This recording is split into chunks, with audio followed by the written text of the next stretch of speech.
Hey, yo, what is good, internet? My name is JB. Welcome back to season 2 of our FAU Dynasty here on College Football 26. Happy to be back and happy to continue making college football content here on this channel. And like I said, today we're going to be doing our season 2 of this FAU rebuild. Season 1 went okay. We went 7-5, but we lost, I think it was 11 starters to the transfer portal, but we brought in some pretty good replacements, and we will actually also be starting quite a few freshmen.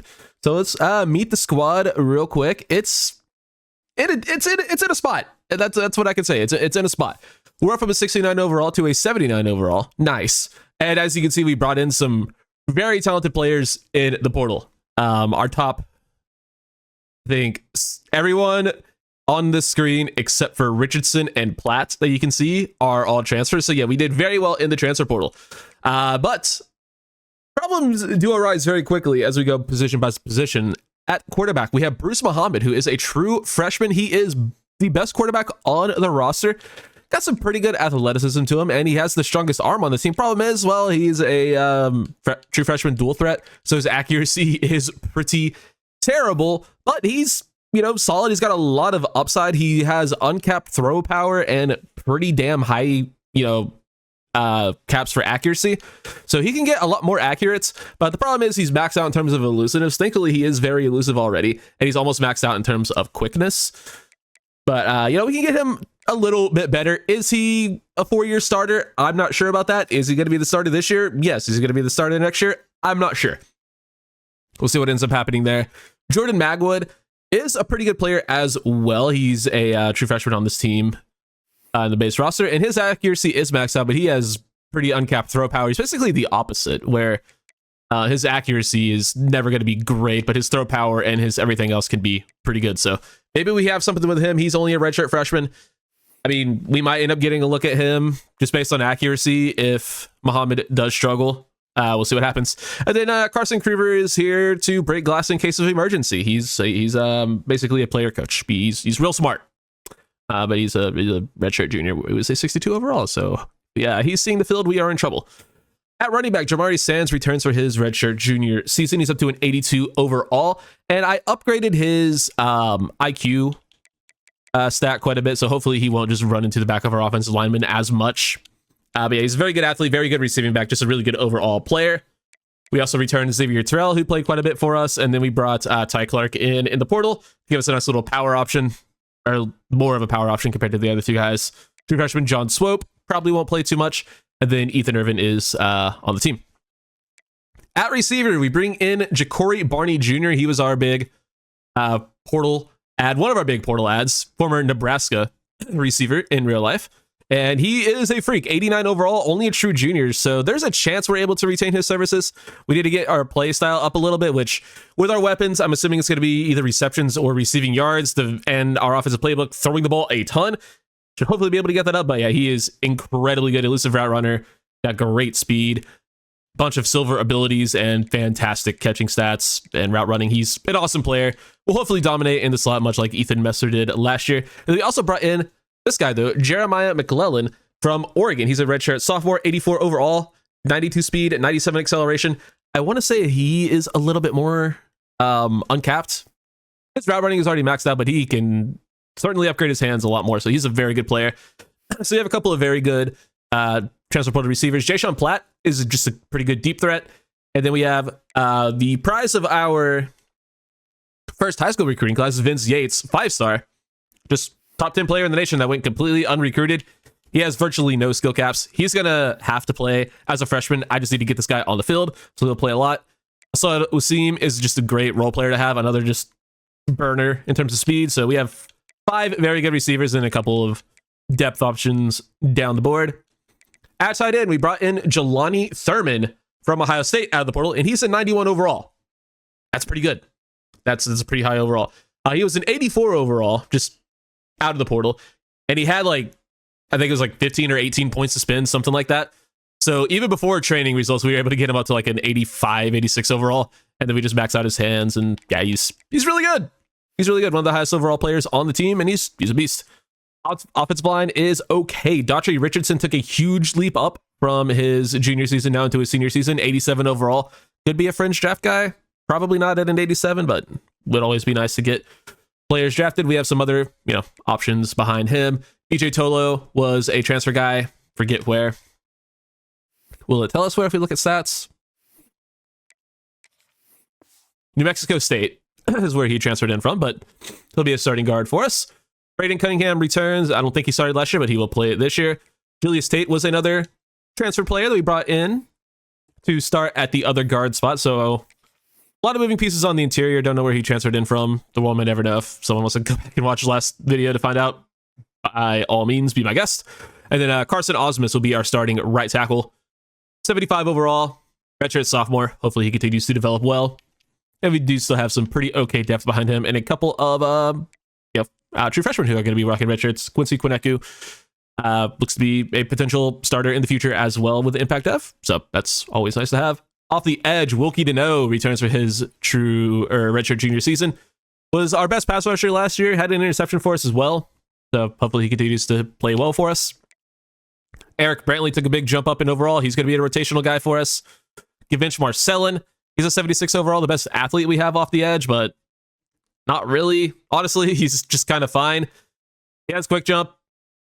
I played like just on my own a few seasons of an FAU Dynasty in last year's game, and this guy jumped up to like a 90 overall by the time he graduated. I was hoping he would, develop well in this game too, but they kind of nerfed our boy, but he's still good and got really good, abilities, at least one in quick jump, but quick jump isn't as good as it used to be, but he's a good pass rusher, and he'll be a good rotational player as well.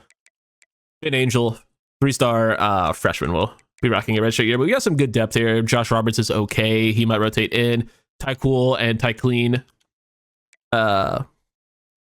Lumen. A couple rotational guys as well. Sorry, Ty Cool Hill. Lumen. TCH, if you will. Up the middle, we have Enos Sledge returning as a starter for his senior season at D-tackle. And we have a bunch of freshmen and one redshirt freshman who are going to have to play because we just don't have great depth here. Angela Gastineau has some upside with Impact Dev. Sam linebacker is going to be Marquez Coffey, and he's going to start and play here. True freshman, one of those athlete thumpers that we moved from Mike to Sam. He's going to start there. Mike linebacker could be Leon Hart, but it's actually probably going to be Devin Jackson. He's going to play a ton, as is Cam Pruitt. So these two guys, this is interesting.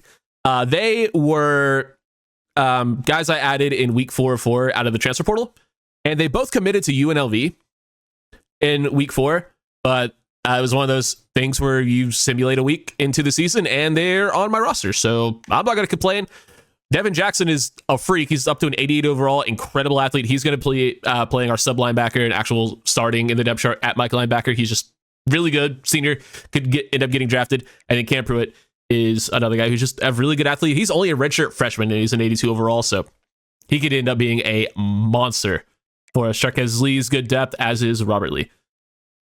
So we have Charquez and Robert Lee, and then we have Ty Cool Hill and Ty Clean Lumen. Couple sets of brothers. That's pretty cool. At corner, we brought in Ashton Stamps from LSU. He's a 94 overall. Just an incredible cover corner. Sometimes you just get lucky in the portal. We got lucky in the portal in the secondary. And at linebacker, we did not get lucky at quarterback. I'll show you that in a moment, though. We also brought in Colton Hood, who is a Tennessee corner in real life. So bringing in a couple of big-time SEC corners. A couple guys who certainly could end up getting drafted this year. So instead, they decided to forego the NFL draft and ended up in Boca Raton. So appreciate you, boys. Derek Rogers is good depth. Cameron Goggins could play. So we have some good options for our CB3 spot. Could have been Coy Parrish. And in hindsight, it probably should have been because I didn't know if Chris Keys was actually going to jump up as much as he did. But yeah, Coy Parrish. He's a two-way player in real life, plays on offense, but we've experienced the pain of two-way players just straight up not being able to catch the ball. So we're just going to play him at free safety and let him dominate, hopefully. Yeah, incredible player. Really fun player as well. So cool he's on the team, but probably not going to play a whole lot of receiver for us.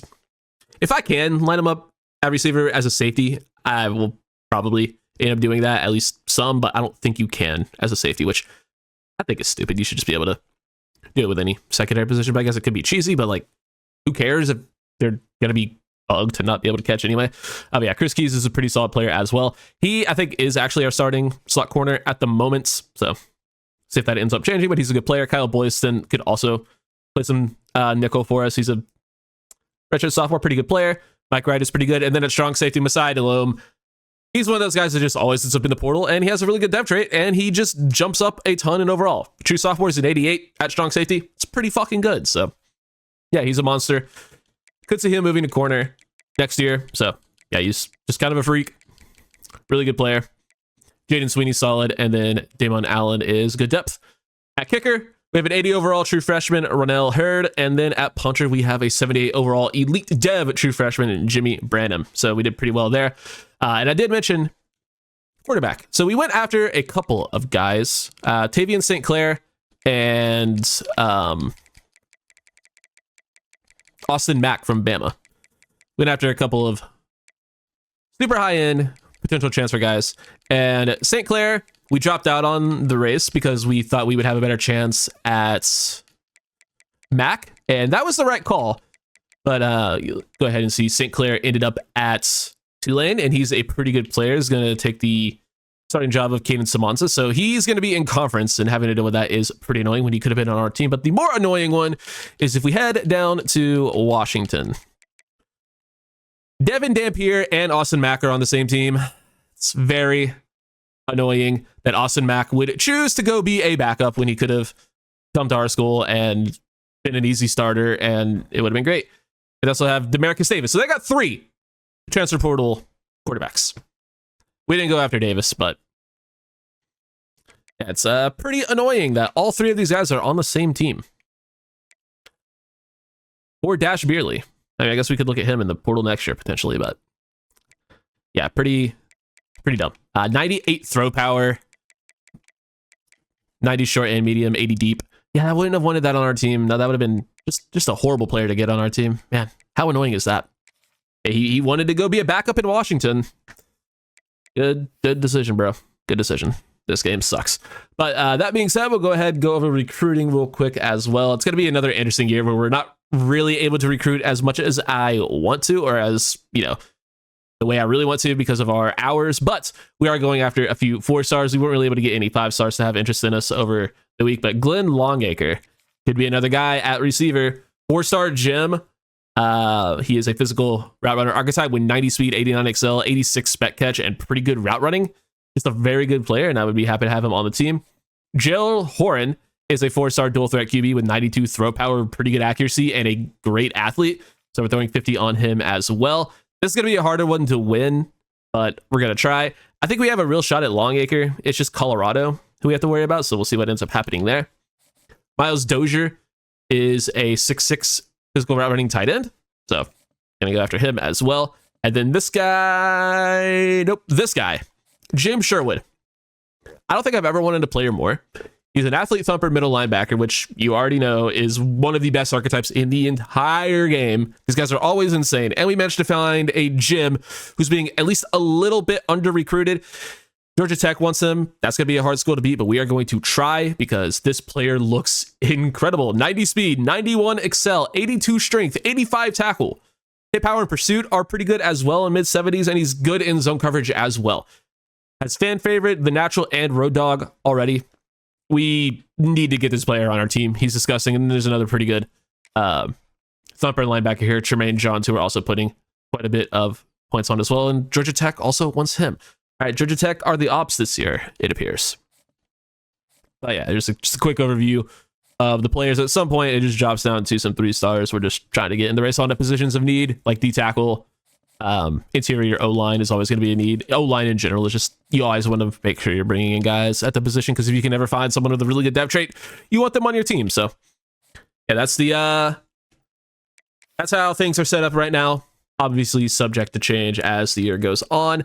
But week 1 will be against San Jose State on the road. We actually have a pretty interesting schedule this year.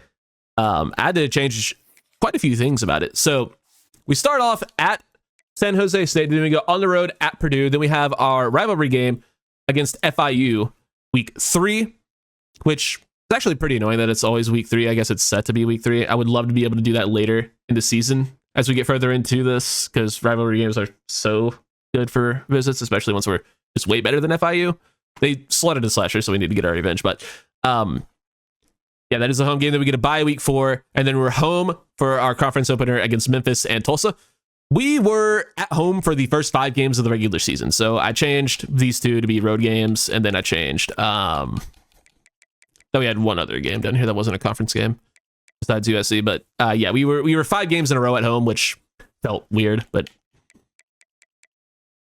yeah, we don't really have great visit weeks. We have this week versus USF, week 11, which could be a big one. And then week 8 versus Navy could be a big one. And then hopefully we'll be able to get at least a couple guys on for Memphis or Tulsa. We should be able to, but yeah, it's an interesting start to the season. I think we're, set for pretty good things. It's just going to come down to us and Tulane, I think, in the conference. I'm sure there'll be some other teams that end up being good. I think we're better than we were last year. Quarterback accuracy could be a problem. Veltkamp is gone. Messer is gone. I should see where those 2 guys went. I'm going to do that, and then we're going to hop into this game versus the Spartans. If you're excited, drop a like, and let's get this one rolling. Well, Veltkamp decided he wanted to go to Northern Illinois to play his senior season. That's a choice of all time, but hey, more power to you. At it's fine school, not better than us. And Easton Messer actually decided to be a real ball player and transferred up in competition to Louisville. So respect to Easton Messer for actually, trying to further his career, and not Veltkamp for running away from a challenge and what would have been a better situation for him. So, hey, sometimes you make bad decisions, Veltkamp. It is what it is. Here we go. The San Jose State Spartans. This is another team that could be a fun rebuild. Just like a lot of the Mountain West teams are fun rebuilds. I don't know what it is about the Mountain West. It's just a fun area to rebuild schools in. They got cool uniforms, some cool alternates, and a pretty cool stadium. Those are the 3 things I look for. If you got good enough uniforms and a cool alternate, I'm in. Like, that's pretty much good enough for me. And then cool stadium is, perks on top of that. They have those things. So does FAU, which is why we chose FAU instead. Let's see what Bruce Muhammad can do. True freshman, starting quarterback. We have Yates in the slot, Barney out there, and McClellan, Thurman in line at tight end. Stands in the backfield as our running back. See what we can do. First pass of the year is complete. Freshman to freshman. Muhammad to Yates for 8 yards. Not bad. Bruce Muhammad, his first pass is a completion. And that is going to be wide open to Barney Jr. for a nice gain. Good start to the year for Bruce Muhammad. It'll take me a while to remember Barney's first name. And McClellan's. It's gonna take me a minute for the names, man. It's gonna take me a minute. Do you have that? McClellan? No. Probably not a great read there, honestly, but just trying to take a shot. Looked like he might have had a step. Playing the ball to Jamari Sands, and he's got a lot of room to work with and some great speed. Jamari Sands could go all the way. And he will. Jamari Sands, 75 yards to the house. Okay, Jamari. I mean, that is more yards gained than he had in like almost all of our games last year. That is like 1/5 of his entire total yards last season on one play. He had like 480 yards and like 3 yards a carry. We had a game with 0.5 yard, 0.5 yards per carry last season. Several games below 2 yards per carry because our run blocking was so bad. And then the first carry of this season goes for 75. Oh, we're here, boys. We're so back. I mean, can we be so back if we were never there in the first place? These are the deep thoughts you have at 2 a.m. It's not 2 a.m. Oh my God, ball is loose. Fumble recovered by the Owls. Big hit by Devin Jackson, the transfer linebacker, making his presence felt early on. And we'll take the turnover. All right. That's okay. Yeah. Huge hit, Devin Jackson. Receiver just runs around right over the middle of the field, gets popped. And 27 was there to recover. What a start. Offense wasn't really able to take advantage, though, unfortunately. We'll be back on defense. Oh. We'll just get off the field again, why don't we? And that was almost intercepted by Devin Jackson. He might be him. Back on the... All right, offense. All right. I need y'all to be able to do anything when I'm up, when I'm not, you know, getting moments. Jackson now gets a little bit of pressure on the QB, but that pass is complete over the middle.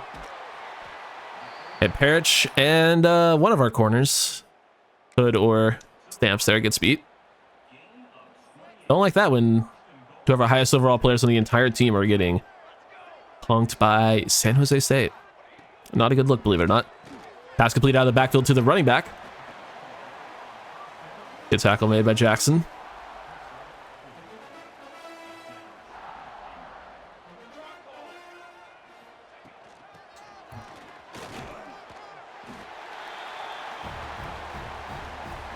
I have no words for that. Touchdown San Jose State. At least we get an offensive moment this time. That's new and exciting. From about midfield. See what we can do with it. Get that out to Thurman. Wow, that is a bad throw, but there's a flag on the play. Pass interference on them. All right. We'll take that. And another third down. It can never be 1st and 6. It's always 3rd and figure it out. Yates on the drag. He'll get enough for the first down. David Yates. The true freshman making plays. 5-star. Someone's got to make plays, and he's been the guy so far. See what Sands can do with more carries. Right tackle stays on his feet for a moment. Gets 3.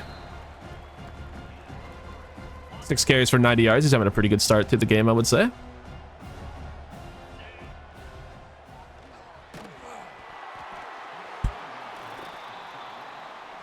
That's unlucky.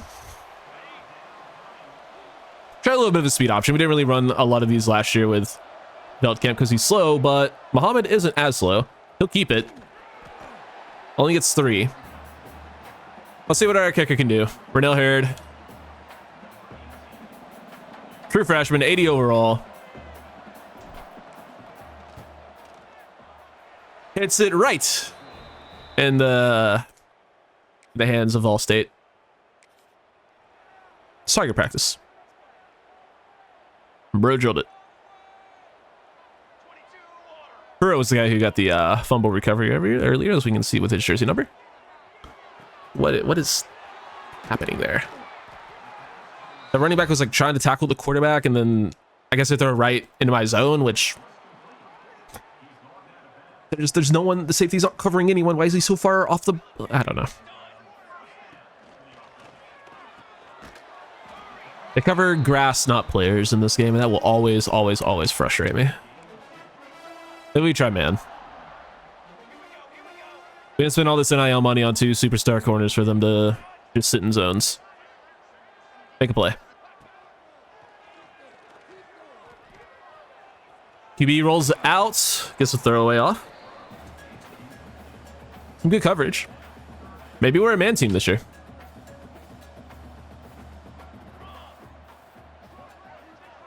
The game did not want me to be on the fucking linebackers there, but we'll get the interception. Broylston. Probably should have stayed in the end zone. Kyle Broylston, though. Goes up and takes it away. We'll certainly take that. Very rare INT. Just our 4th of the entire series so far. But we turned the ball over, and San Jose State scores off of their own turnover, essentially, is what that kind of led to. Muhammad playing a little bit beat up.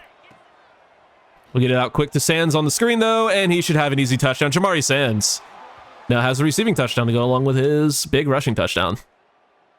Nice to see we can actually score some fucking points, though. It's not a fucking 75-yard run. Snap the ball, please. Take a shot to Truman in the end zone. All right, we get out of there with 1 second left on the clock. That is ideal. We'll go ahead and let the CPU kick this field goal. Hopefully they make it. They did. 20-14 heading into the locker room. And our defense needs more help. It's going to be first and goal from the 6. Can we get a stop here? Our D-line isn't great. Linebackers and secondary is quite good as Jackson... I'm trying to go down. It is like he needs to run it out of the end zone. I will take the pick. We're on the 1 yard line. I was trying to go down, but he refused to just take the knee in the end zone and get a free 20 yards. Instead, he ran it out of the end zone to put us on the 1 yard line. Gotta switch this up a little bit. 39. Get out the Truman quick. That play is always going to be broken. Bruce Muhammad with an interception. Don't love that. We'll head to the 4th quarter, though, with a lead. A chance to extend it to 2 possessions here. Gotta take care of the football.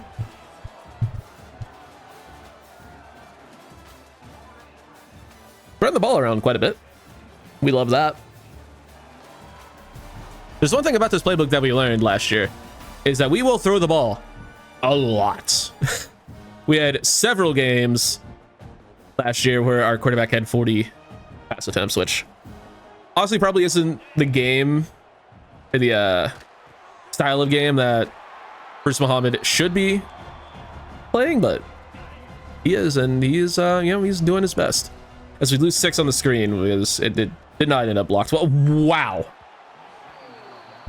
A better throw, and that's a touchdown, but that is a great play by that linebacker. I can't even say anything. Just a good play.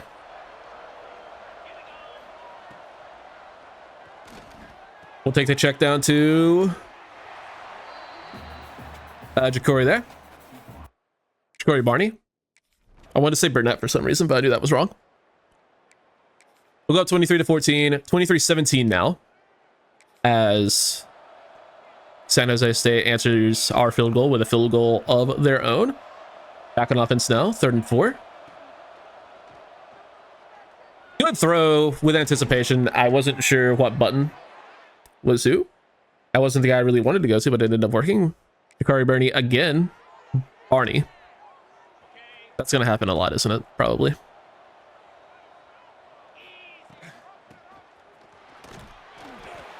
I called him Ja'Cory too, didn't I? God. Ja'Cory Barney. Come on, man. It's not that hard of a name. It's a pretty easy name. I just gotta not fuck it up. He gets another catch there. Gives us a more manageable 3rd and 5. Also, I did see Jamari Sand's numbers there. They looked quite insane. Do we have that? To X on the slant, we do. Isaiah McClellan touchdown. What a ball by Bruce Muhammad. I mean, if we're doing that, Jeremiah McClellan. I'll get the names. I'll get them by like week 9.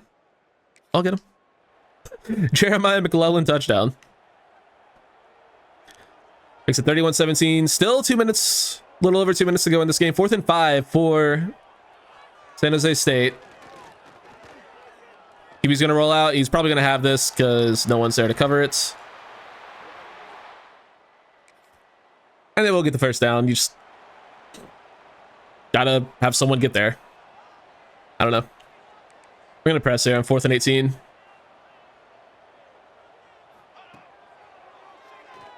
Quick throw, tipped, intercepted. We already have as many interceptions this game as we did all of last year. Coy Parrish catches it off the tip. What a play. The Stamps or Hood who knocked it down, and then Parrish was just right place, right time. I mean, hey, you bring in 3 superstars in the secondary, you expect plays like that, and we get one. Coy Parrish. What a play. Nice tip. I mean, it's an excellent pass breakup by, it was 8. I don't know if, again, I don't know if that's Stamps or Hood, but it's absolutely incredible pass breakup, and then just an even better diving interception. Jamari Sands, 24 for 195 and 2 touchdowns. That's legitimately almost half of his entire rushing yards total from last season. Legitimately almost half in one game. Now, will we be able to follow that up and, you know, continue to run that well? Almost certainly not. Almost certainly won't average 200 rushing yards per game, but if we can average like 70, 80, that'd be great. But yeah, Robert McDaniel, not a great game, but I mean, you know, had a bunch of yards, so good for him.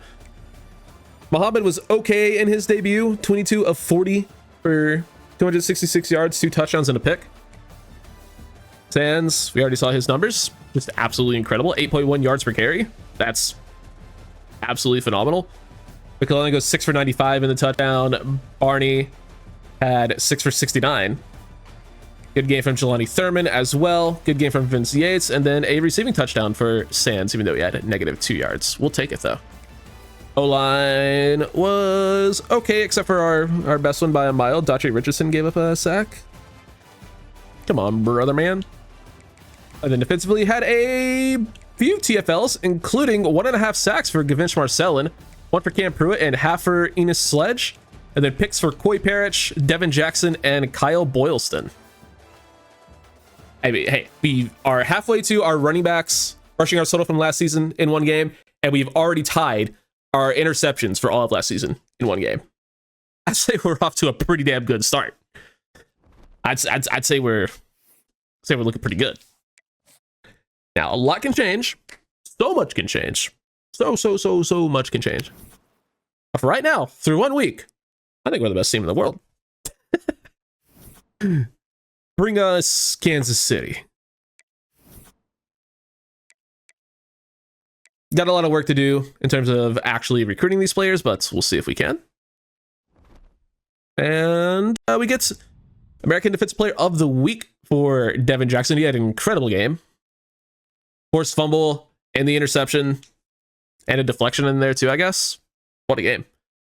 And we get to play Purdue in their first game of the year. Could they be on upset alert? I mean, we'll see.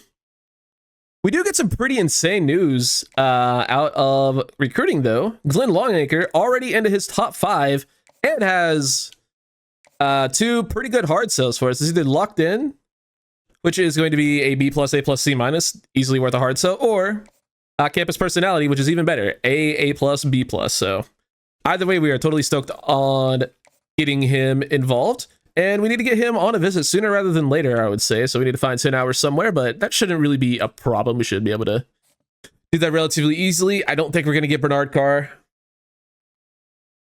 Yeah, I think we just probably bow out of that one. There's our 10 hours for the visit. That kind of stinks because we really do need tackle. But, I mean, shit, did we just go ahead and get him in week 3 for the rivalry game? Why not? Let's try to take a huge lead early, see if that ends up working out for us. There's a pretty good chance it doesn't, and that was a mistake, but we're gonna go for it.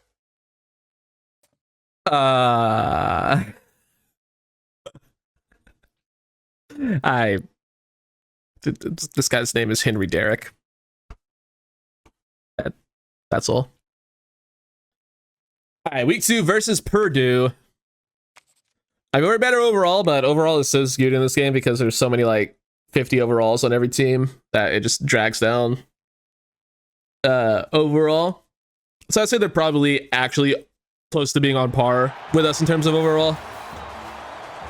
So we'll see if we're able to hang with the Big Ten school. Last year we did beat Maryland, which was a big win. We'll see if we can beat another Big Ten school in Purdue. They didn't really, make it another Big Ten school on purpose, but that's pretty funny. I don't think this team is going to move to the Big Ten, but I guess we could. That'd be funny. Just have a Florida school in every conference. I don't think there's a Florida school in the Big Ten. There's probably not. Anyway, we're on the road. Huge stadium. Probably the biggest crowd we've played in front of so far. Probably a bigger stadium than Purdue's, I would have to imagine, or Maryland's. That was third down. Shit. Well, we'll kick the field goal. 3-0. We ended up having one of our slants get wide open late, but obviously we could not have stayed in the pocket that long to make that a reality.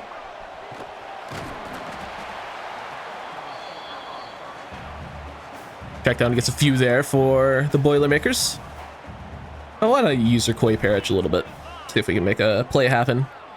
Spoiler alert, no. Good tackle though. Cam Pruitt continues to make plays. These two linebackers that we got late.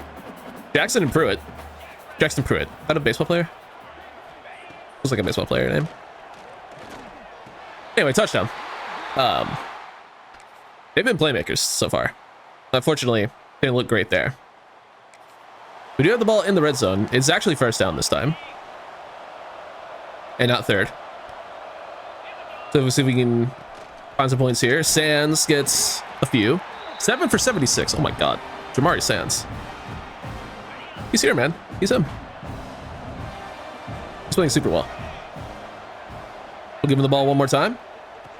Get a decent block by 61, and that'll be a first down and goal for Jamari Sands. Am I just saying the wrong name like every other time I say anything? Probably. That's open. It's going to be McClellan. Down to the 1, Jeremiah McClellan. Bringing the power back.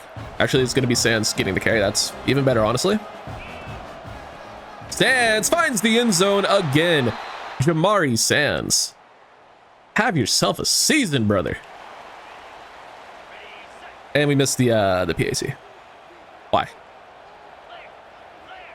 3rd and 14. Let's bring a blitz, see if we can get to the QB. No. And 33 is absolutely cooked. That was bad. Who's 33? That was not it, brother.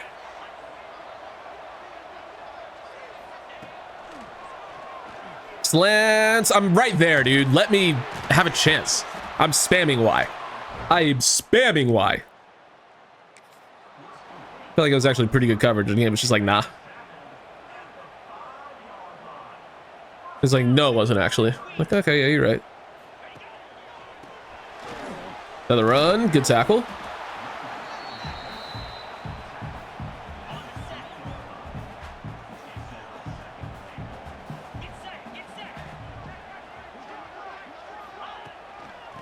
Another run.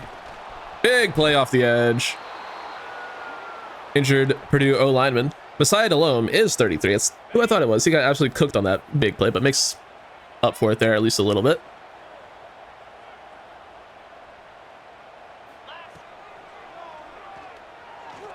Pressure gets home. Let's go. Gavich Marcel in his second sack of the day. And he's having a great start of the year. Did you just do a line? Bro, what the fuck?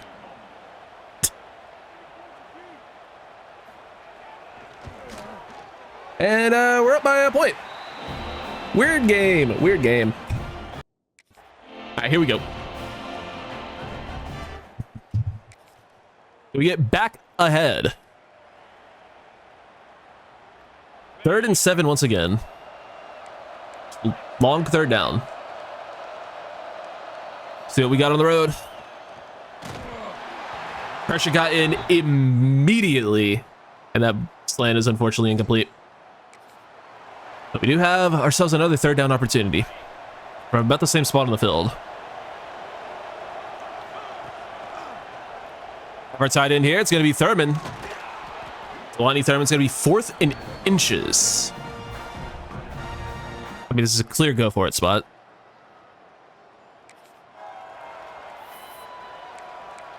Just QB sneak it, see if it works.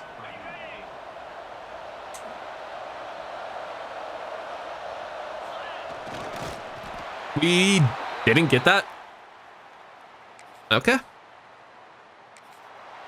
Whatever you say, video game.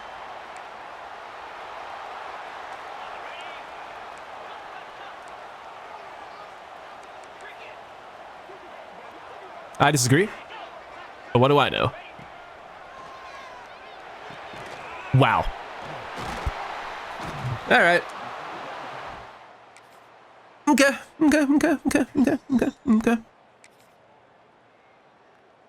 Another third down. How about some man? How about some man coverage?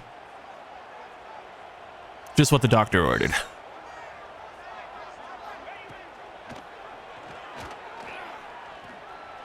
To the sideline, knocked away. We'll take it. Probably should have been a catch.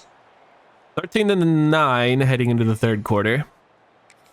And another third and long.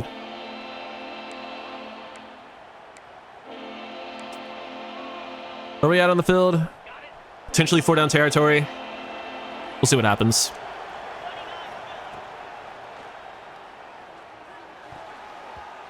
Ball's got to come out quick if you throw that route. It didn't. Make it a 1-point game.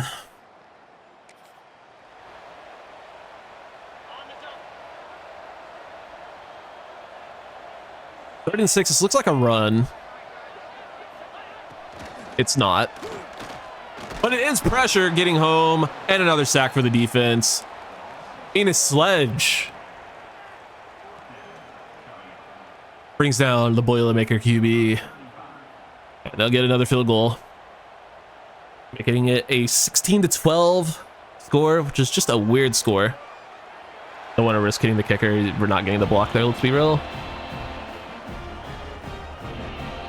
Okay. Did a good drive here. And wouldn't you know, it's third and long. Might know if I got other coach suggestions. Or into coach suggestions. Like, why are we getting the same 6 plays? It's because I'm choosing my own play, technically.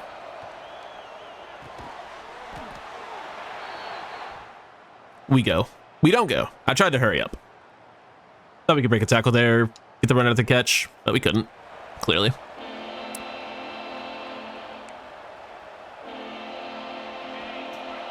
I have a thought. Like, what if it wasn't third and figure it out every time we got on the field?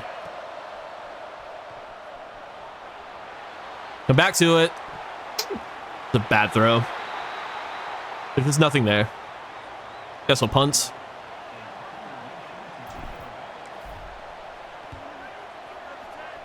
Not a very good one. Not a very good one.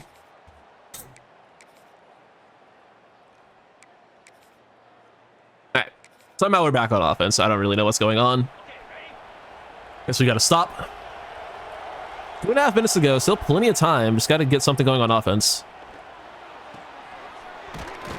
Thurman gets us a few. By a few, I mean a lot. Pretty solid gain. We do need a touchdown. Unfortunately, they're up by 4, so we need to find the end zone here. Gotta put together a good drive. See what our true freshman can do. Finds this other true freshman there, Yates, for a big gain.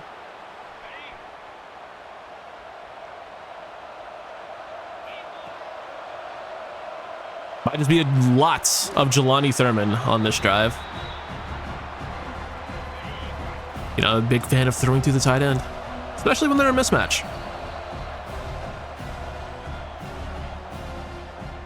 Thurman probably does not want to lose this game. He's probably pretty used to beating the fuck out of Purdue as a former Ohio State Buckeye. Guy has a step. And would you look at that? Touchdown. Ja'Cory Barney Jr. just absolutely destroys his man off the line. Yeah, that's too easy. The former Nebraska standout just won instantly. Muhammad saw it and hit him, and that gives us a lead. Oops, did I accidentally skip to a third down? It looks like I did. Actually, gonna be a 4th down. 4th and inches. I don't like what we're lined up in. I don't know where anyone is, so I'm just going to get on a D lineman. Marcellin wins instantly. But that will be a completion for a first. No touchdowns here, and we should be okay. Okay. Field goal obviously sends us to OT. We don't really want to do that either. They try a shot down the sidelines, intercepted by Colton Hood. That's back-to-back games towards the end of the game. He's made huge plays, and Gavin Marcellin, unfortunately, injured on that play, holding his shoulder. Hopefully that's not serious, but a huge play, though, by Colton Hood to hopefully send this one to the winner's circle for your Owls. Again, another upset win on the road against a Big Ten school. Another huge game for Jamari Sands. He's actually going to be very close to his season total. That's crazy. From last year. He's at like 340 through 2 games. And potential for a lot more here. Jamari Sands almost broke another huge one. And they're giving us the option to kneel. That should be the ball game. 35 seconds ago. One timeout left for Purdue. That's your ball game. Your Florida Atlantic University Owls are 2-0 on the year for the second straight year. But this time, our second win wasn't against an FCS school. It was against Purdue, which is about as close as you can get to an FCS school in Power 4 level. So, no disrespect, but like, also kind of a lot of disrespect. Jamari Sands, what a fucking game. So glad we brought him back. Split him a little bit of extra NIL money. He wanted to transfer, but we're like, listen, bro, you're a good player. You're a really good player. You're probably not going pro, especially if you don't, go back up someone at a Power 4 school. If you go like to back up someone at an SEC school, you're not even going to see the film. Come back here, and then we'll see what happens. You're gonna be like most of the offense. You're gonna get every carry, and look how it's going. Look how it's going through 2 games. You almost have as many rushing yards as he did all of last year. So Mike Icker's in effect. You just got to give him some time to get his guys in the building. Bruce Muhammad, pretty good game. 21 of 35, 258, touchdown, no picks. We'll take it.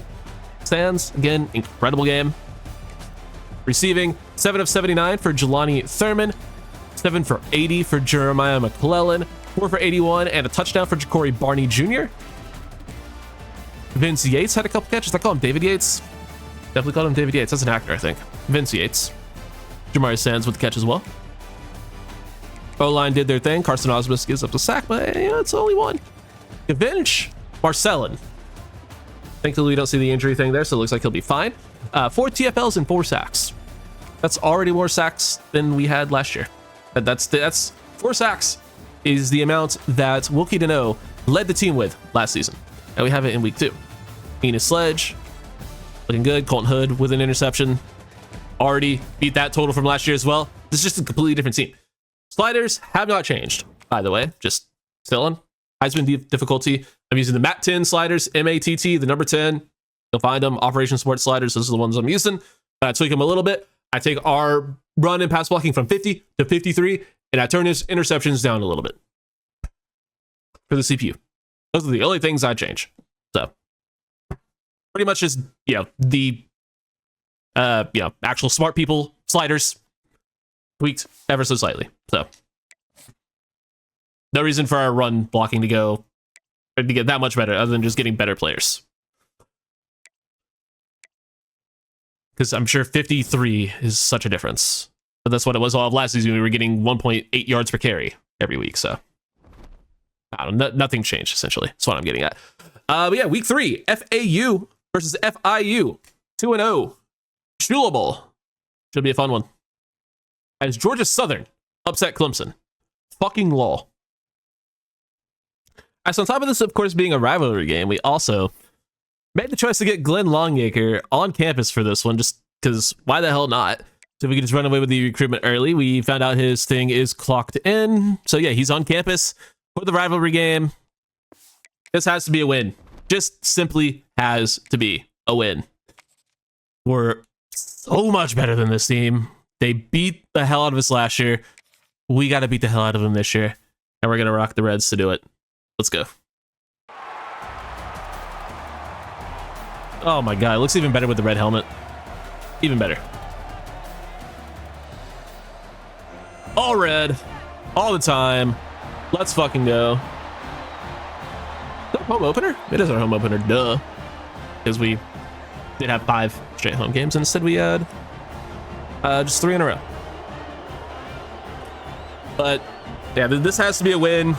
Ideally a blowout win. First time playing at home in front of this crowd in beautiful Boca Raton, Florida. With all of these transfers on defense. New high-powered offense as well. We got to beat this team. And it can't be close. And so far, it's not gonna be. What a play. We get pressure immediately, and that is a sack for 26. Don't know who that is, but hey, nice play, brother. Let's fucking go. Could be Jaden Sweeney. No relation to Sydney, probably. But a nice play nonetheless.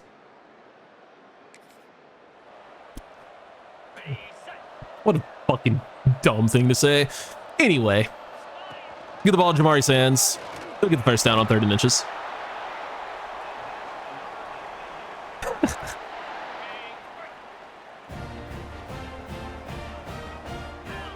What do we got? Roll out with Muhammad. It's 6. He's fast, but he's not that fast. He's not turn that into a touchdown fast yet. Probably won't be either. That was not a good read. In fact, you could say that was a bad read. That's a very, very no good, dirty, rotten, bad read.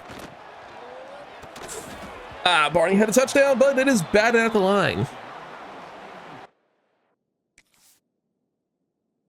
Unfortunate. We'll take the field goal though. 3-0. My defense really shouldn't need help. I don't know if you know this or not, but we are better than this team, so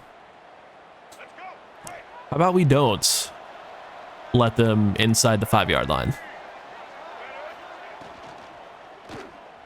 Bro, you got to get there, bro. Good tackle. Stamps and others there to make the play.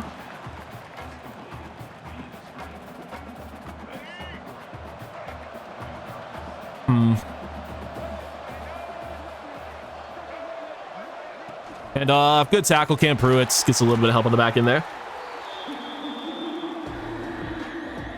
It's a big stop. That looked like a walk-in touchdown, but Pruitt made the play. 3rd and goal now. Checked onto the running back again. Pruitt in the open field. Brings him down. I keep trying Cam Pruitt, bruh.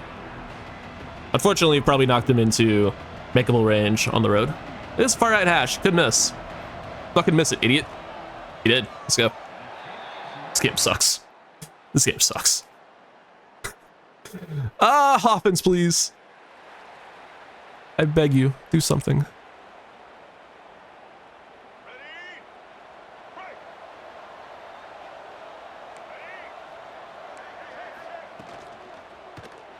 Good pressure off the edge. Come flying in. Gavinch Marcellin again.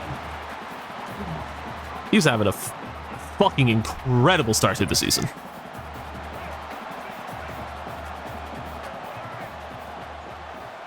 Gotta be closing in on double-digit sacks already. That's at least 7.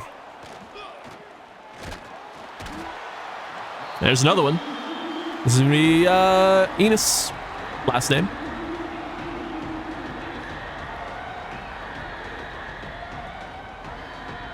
Sledge. I wanted to say Hodge. I got the J in there, or DGE. Yeah, that's J.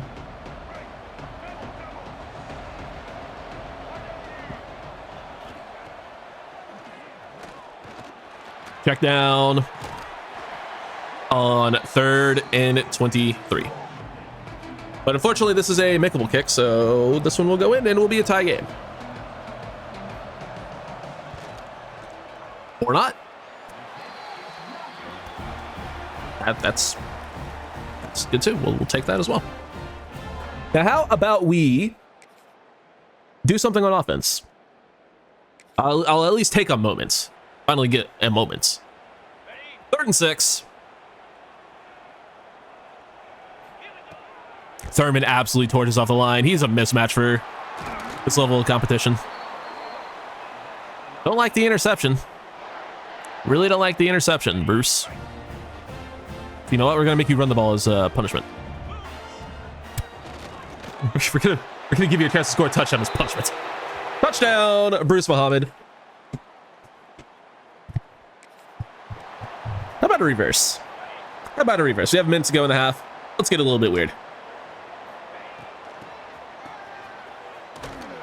All right. Never have fun in this game.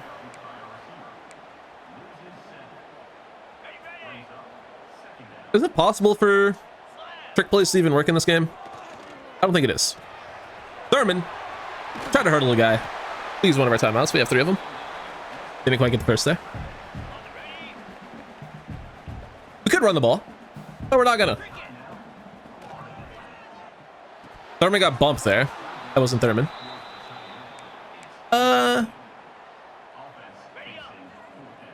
We're gonna go for this.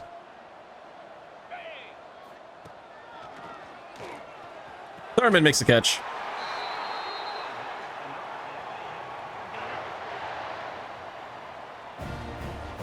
Gives us first and goal from the 2-yard line. We'll get the ball to Jamari Sands, and that was just a little bit too crowded to really make anything happen there, unfortunately. I kind of noticed put Yates on a fucking slant. He could be wide open. Yates, or not Yates, Muhammad gets out of the pocket, he'll throw it away. Throw a flag. My quarterback. How dare you? Fire that in. Ja'Cory Barney Jr. touchdown. Probably not the best read there, but thankfully the defense didn't react to it because they were right fucking there. That should have been an incompletion, at the very least. But thankfully we're playing FIU and not a real team. What a route. Got your tight end dotting up people like that, you gotta throw the ball.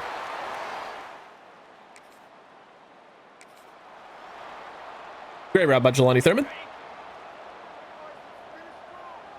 Need a score here to get that ever elusive blowout lead back. Stan's having his worst game of the year, but still a pretty good game for last season standards.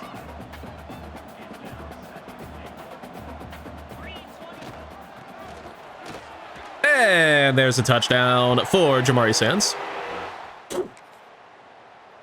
Makes it 24-3. Gives us that, once again, elusive blowout win, 17-point lead plus territory for the recruit. I would love if we could just get Glenn Longacre to commit week 3 and not have to worry about that for the rest of the year. Sands playing a little bit hurt. Should probably get him out of the game. That's another first down. In fact, we will get him out of the game. Don't want to risk him getting injured with as good as he's playing, so let's just get him out of the game. Get him out of the game.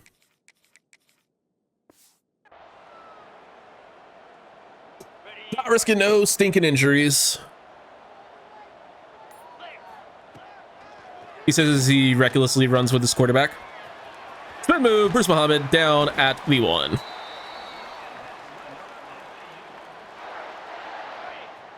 How about another QB blast for a touchdown? Why not?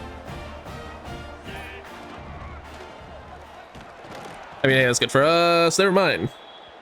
It's really not good for us. There's 2 of our offensive linemen get injured on the play.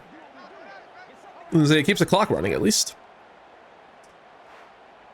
But that was probably worst case scenario. Well, I guess worst case scenario is everyone getting injured, but, you know, just 2 offensive linemen.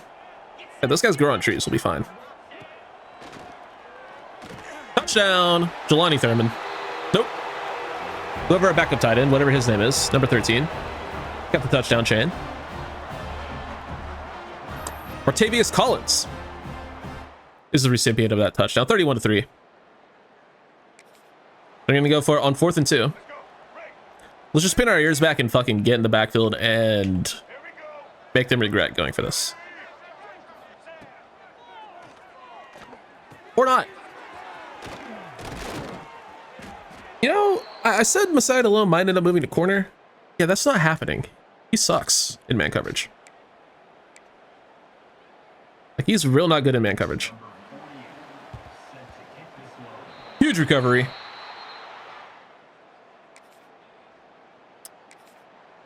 Why can the CPU just never run out the fucking clock, bro? 21-point lead. We honestly can't let them have the ball back, because if they score, we lose our blowout win. Varela gets a few. I'm staying on the field because, like I said, I want the game to be over. And God forbid the clock run because it's 4th down. My bad. Our players ran into each other. And all of a sudden, if they score, we no longer have our blowout win. Probably should just kick the field goal to prevent that, but where's the fun in that? If they score, they score. Dude, run the fucking clock! What are we doing? 3rd and 7. Why are we not? I guess we could, but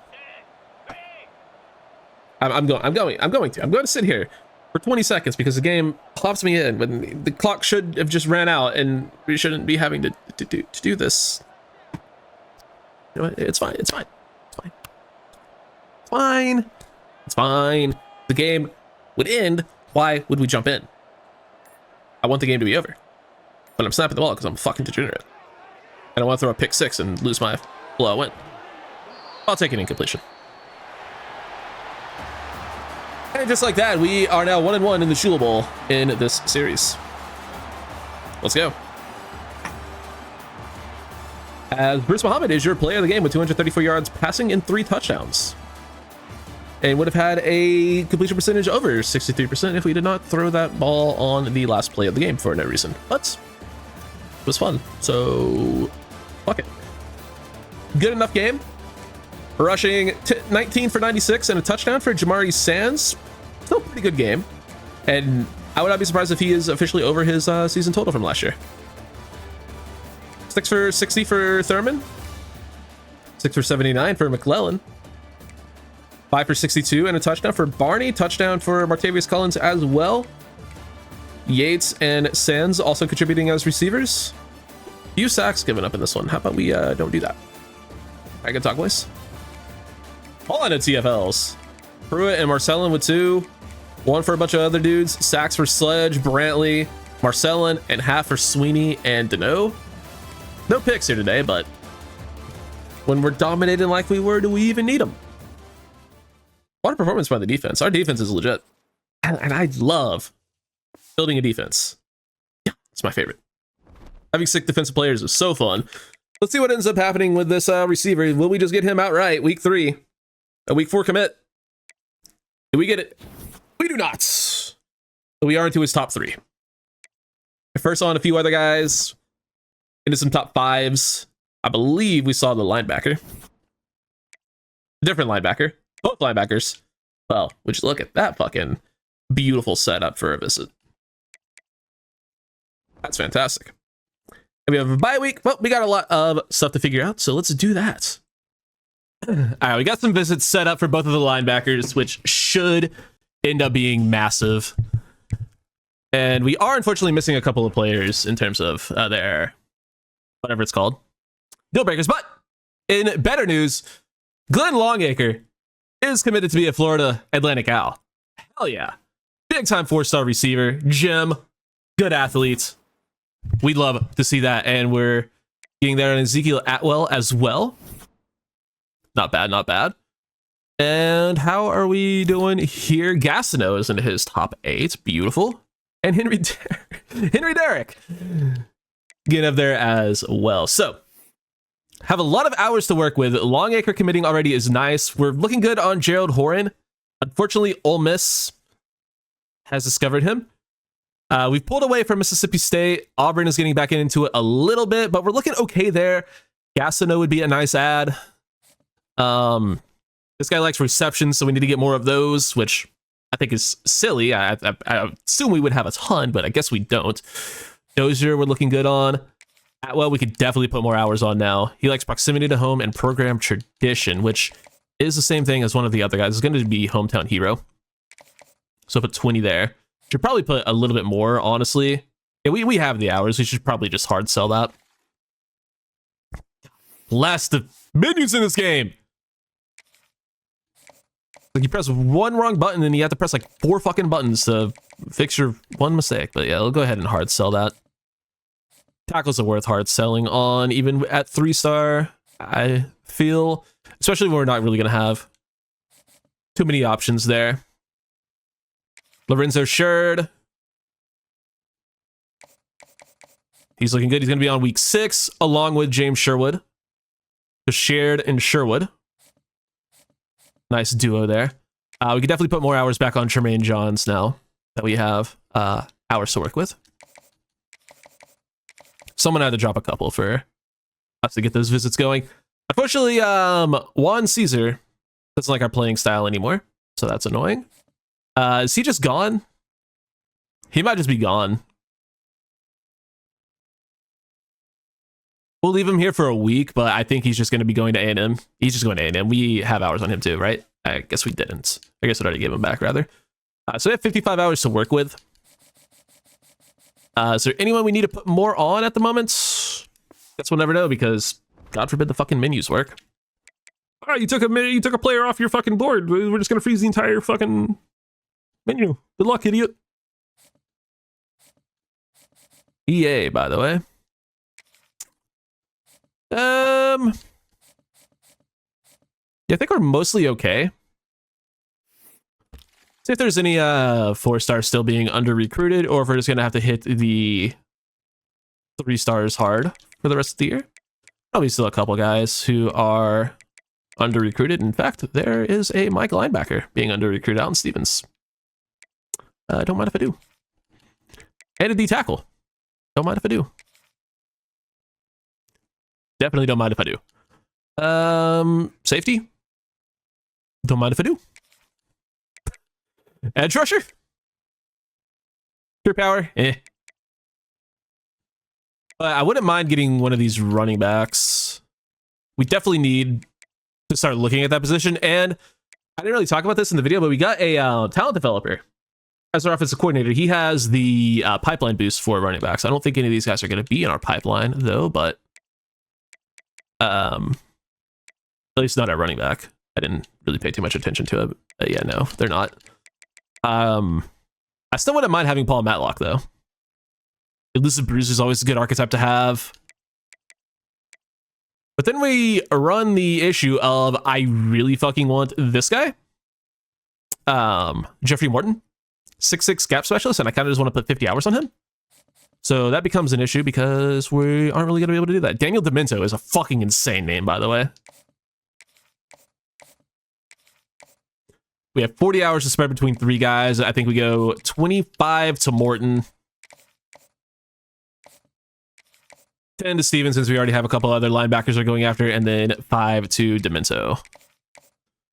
I don't think, yeah, neither one of these linebackers had playing time, so I think we're fine. Yeah, we're good there. Interesting thought. Did we just give up on Tremaine Johns and just go full into Stevens? No, because Johns is an athlete, but would be a way to get some hours back if we aren't looking great after this week on him. So we'll see what happens there, and we'll hop into this game versus Memphis. So we can continue our hot start to the year and improve to 4-0. Memphis, typically one of the better teams in the conference, but maybe they're not this year. Maybe they're bad. I mean, they are 3-2, so there's a chance they suck. How they already played 5 games in week 5?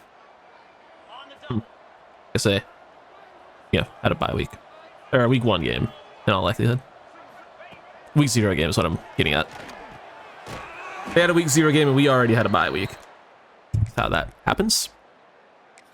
Not able to get a first down there. Unfortunate. But we do get a stop. The stadium's so cool, bro. We'll take 9 there for Sands. 2 for 30. He's having a phenomenal season, bro. Just night and day difference compared to last year. Can't make that linebacker miss, but does get the first. And another 6 yards. To add to his ever-growing total. This is an RPO, but we're probably just going to run the ball.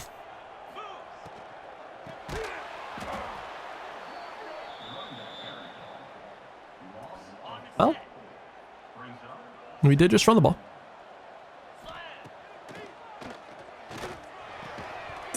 Catch the ball. Hits you in the hands. You got to bring it in, brother. Them's the rules. Tough catch, but I expect you to make that when you're the highest overall player on the team, as he is. Stop throwing into the fucking lineman, please. That's like the 5th time that's happened already. Oh my god. I mean, we were getting a first down there, but still. At least give us a fucking chance, you know? 3rd and 5.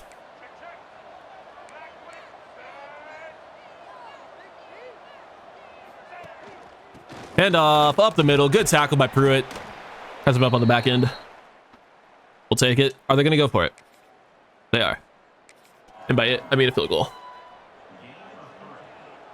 That should be good, you would think.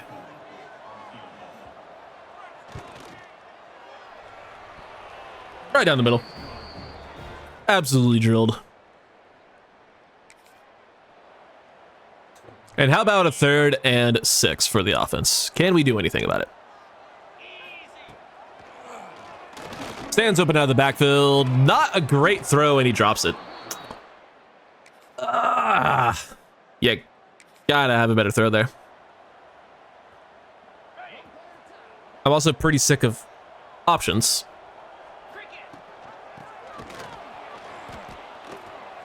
We're regressing. We're regressing, boys. We are regressing hard at the moment.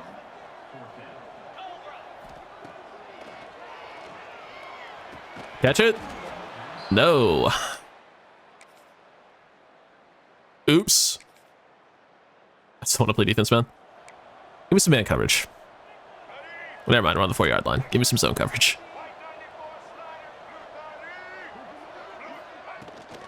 Run. It's a touchdown for the Tigers.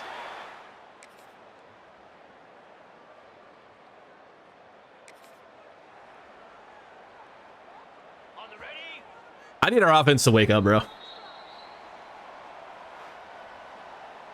I don't know who to put it on, because, like, we have incredible skill players. I don't want to blame the quarterback, but usually where the blame goes. Also, was it not 2nd down? Could have sworn it was 2nd down.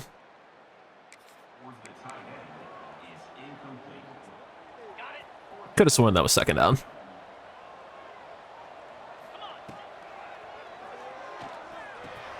We'll hit Vince Yates for the first.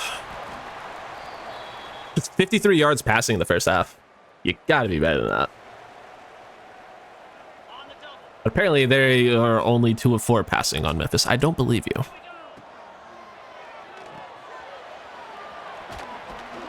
Sands gets 3 on the screen.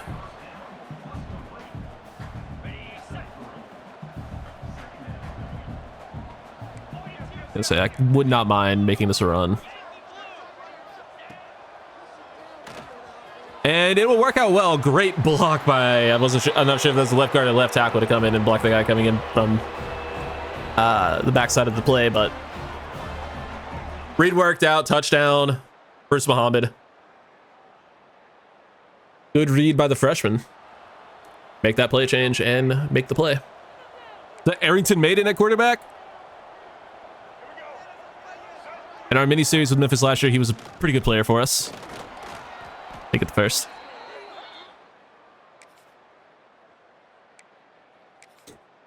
Dude, get a stop. We didn't invest all this money in our defense for it to suck. I mean, I guess we did, because it does. And off. Such an easy gain, and that's going to be a touchdown. Wow, what are you doing? Stamps just like stood there and is like, do I tackle him? Nah. Nah. I don't get paid enough to tackle. Yeah, that was a mistake.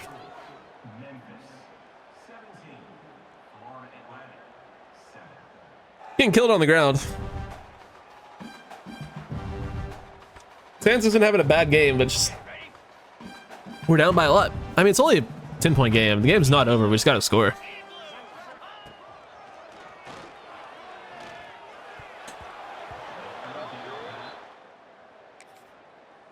See if we can make the field goal. We can't. I'm so over defense.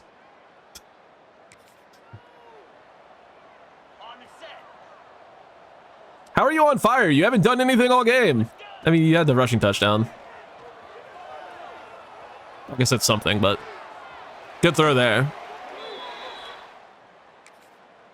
Third down alert. It's always third down, man. Move the fucking ball. Touch the fucking ball. All right, I guess it's kind of hard to move the ball when shit like that. We can't make a fucking field goal either, I guess. Jesus fucking Christ.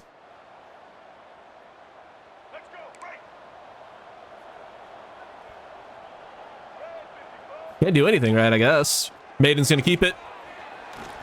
And if he just ran that to the sideline, that was probably a touchdown, but he stays in bounds, and that is probably your ball game. I know they're going for it on fourth down. 23-7 is your final. Horrible performance by the offense. Not a great performance by the defense either. Just a bad performance all around. Bad performance all around. 2 picks for Bruce Muhammad, both in sim. Oh my gosh, bro. All right. Is that bench worthy? It might be. Might be bench worthy. They'd have 4 drops, which is kind of a lot too, so I don't know. Just not a good game. Just not a good game. I had a ton of TFLs because their defense was on the field the entire game. Brantley and Marcellin with sacks, no picks. That was pretty embarrassing. Pretty embarrassing. Jesus. First loss of the year, though, so that's not, you know, too bad.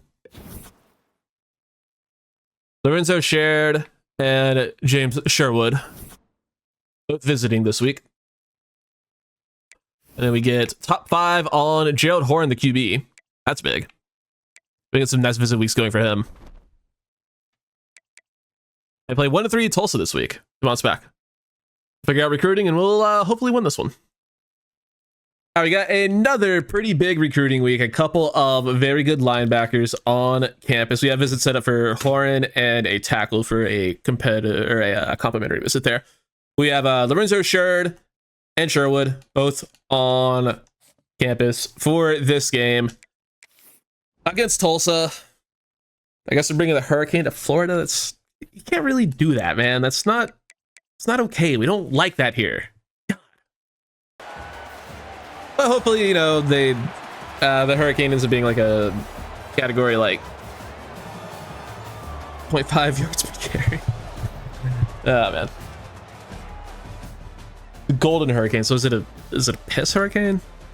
Instead of a golden shower, is it golden hurricane? Is it piss? I'm sure that's never a joke that's never been made before, probably. Probably the first person who's ever thought of that. Touchdown, Jelani Thurman. Good start.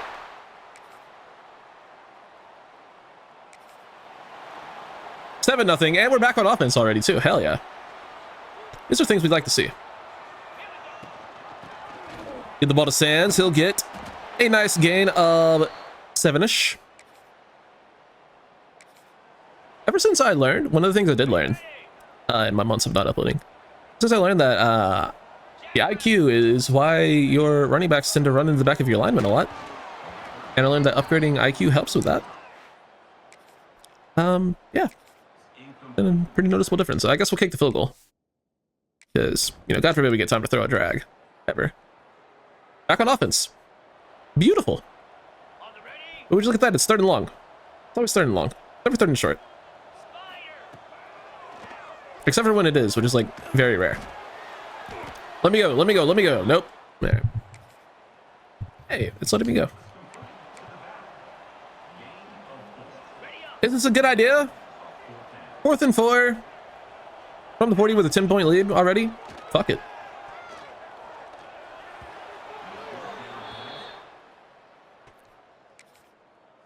Wow, our quarterback is not good. That's why we're going after another one. This guy's just too inaccurate, bro.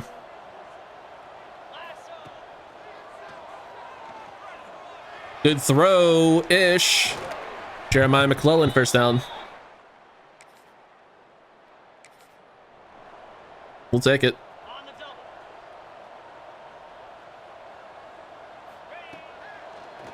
Oh my God. That should have been a sack, but thankfully the first time I've ever seen a defender bite on play action was right there. Touchdown, Jelani Thurman again. We're up 17-3. And the 2 full quarters gone without a moment. That's fantastic.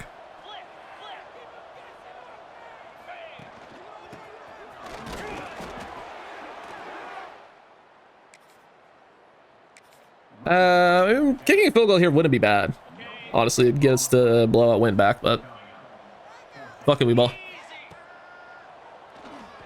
Hey, it wasn't thrown into the head of an lineman for once. Let's go. Vince Yates first down. Injured Golden Hurricane on the play. That fucking sucks, dude. Okay, ready? Oh, the injury timeout actually stops the clock? That's some bullshit. How about a Jamari Sands big gain there? He's over 100 again. Last year was fucking Easton, whatever his last name is, getting a bunch of 100-yard games. This year it's Jamari Sands. Messer. He's not on the team. We're not to worry about his fucking name. He's in Louisville, probably catching touchdowns and getting a bunch of yards and getting draft hype and stuff. Fucking loser.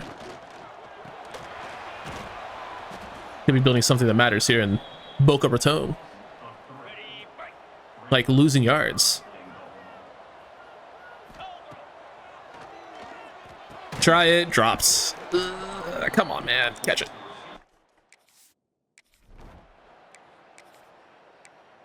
(20-3). 4th and 20. Blaze it or something. Here we go. Do the show. Right. Blue 22. Get a stop, boys. They found one-on-one. They're taking the deep shots, and it's knocked away. Colton Hood. Let's go. Big play. 27-3. Thankfully, we don't have one more point. Otherwise, we might be in trouble. We're blitzing.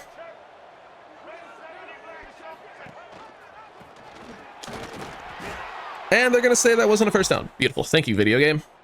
And we ran out the clock. Oh, my God. Oh, my God. They ran out the clock. I don't believe it. 27-3 is your final. Big time blowout win. And that could be huge for getting even more good linebackers on the team. Good game for Jelani Thurman. 6 for 80-something and 2 touchdowns. Hey, Bruce Muhammad, he's riding the edge of getting benched, but he's getting the job done just enough. I should check to see if we have any upgrades for him, because we do have our offensive coordinator with talent developer does have the underclassmen upgrade faster, so he might have a few upgrade points sitting around. Wasn't exactly a good game, but wasn't a bad one either. Again, got the job done. Great game from Jamari Sands. He's hurt though, because fucking course he is. 27 for 140 and a touchdown. Incredible game.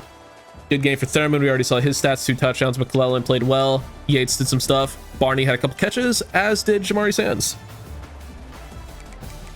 No sacks allowed. Beautiful. Good job, O-line. Proud of you guys. Only a couple TFLs. No sacks, but we did have an interception for Koi Parrish. Forgot he was on the team. Bro has not done shit. I'm just kidding. That's the second interception. He had week 1. But to be fair, it was a play made by Colton Hood that led to the Parrish interception. But I mean, hey, still an interception in the on the stat sheet. So we're splitting hairs at that point. We do get a commit. It is going to be Lorenzo Sherd from Deerfield Beach, Florida, joining the class. Welcome. And we do not quite get James Sherwood. He's the one I want more. But we're getting there. We're getting there. He's close. Probably still have to worry about Georgia Tech making a run, but hopefully they don't. Hopefully they just don't. Tremaine Johns, same thing, but we do overtake Georgia Tech in that one. And then Jason Foster or into his top 8. Pretty cool. Oh, and we just have to go on the road to play a top 10 team this week. That's fun. All right, night game here at the Coliseum in disgusting downtown Los Angeles, or somewhere in the fucking general vicinity. Fuck LA. It's our second game in California this year. What the fuck, man? God. Who made the schedules? Fucking making us play in California twice in 1 year. What the fuck, dude? Fuck the Pacific Ocean, man. Florida Atlantic. Enos Sledge agrees.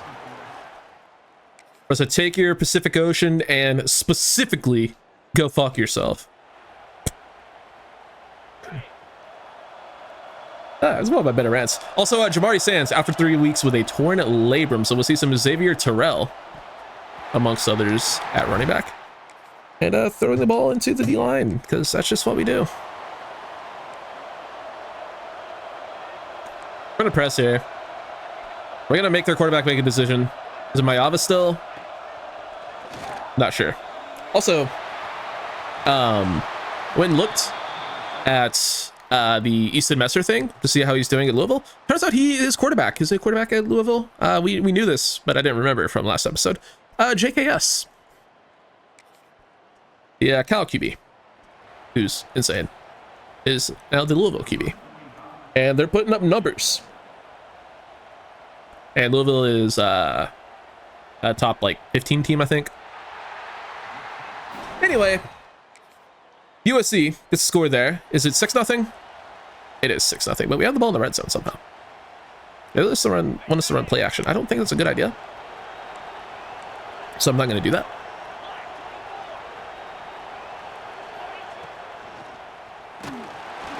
Bruh.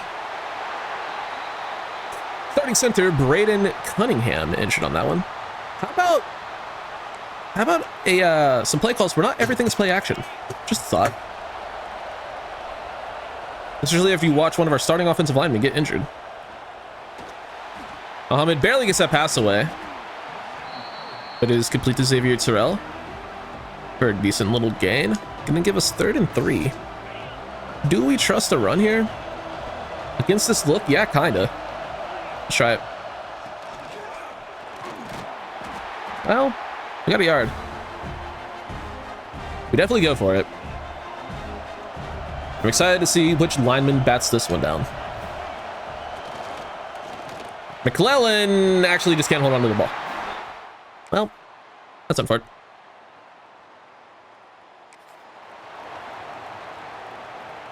Got a 3rd and 13. I don't want Jackson in coverage against a slot receiver. That seems like a recipe for disaster. See, that's what I want our Jags to look like. It is still Jada Mayava at QB.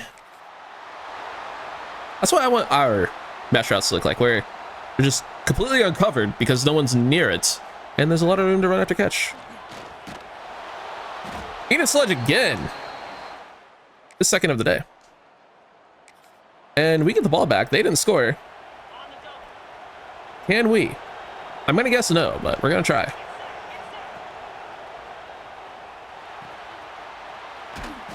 We get a couple. I just don't trust Muhammad throwing the ball down the field. And that makes it hard to run an effective offense. There's a flag. And it's going to be a hold. There's something on Yates. Away from the play. How's it pass interference when he's not involved in the play? He's not the one being passed to. Could be some other penalty maybe, but certainly not pass interference because he's not interfering with a pass.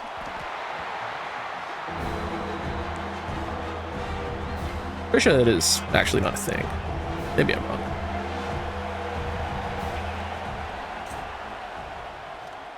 That's open-ish. Safety help is there, and that's intercepted. Okay. I mean, our defense is giving us a chance. Our offense just can't do shit.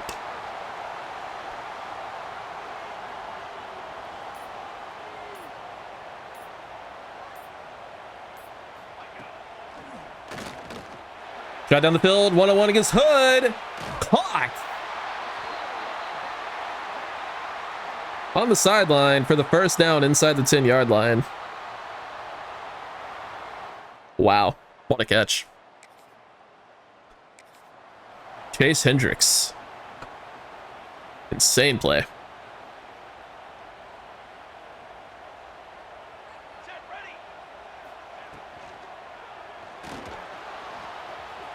Spamming A, but that'll be a Jaden Mayava rushing touchdown. Defense still needs help. All right, yeah, no. We have too many good players on offense for us to just not be able to do anything. We're getting Magwood. Hey, look. Bruce, you got to be better. I know you're playing USC, a top 10 team, on the road. 0 points is unacceptable. Giving them the ball inside the 50 to start every drive is not acceptable. We can't move the ball. Mayava, read option again, touchdown. 19-0. See what Magwood can do.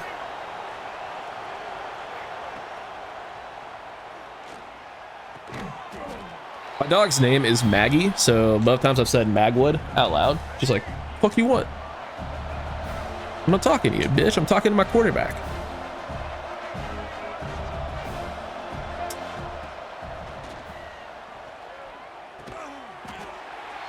It's caught. Ty Clark the back. Xavier Terrell get injured too? Wouldn't surprise me. But Ty Clark finds the end zone. Hey, it's more points than Bruce Muhammad got us. USC scores again, making it 22-7. Interesting scoreline. Good throw on 4th initiatives, first down.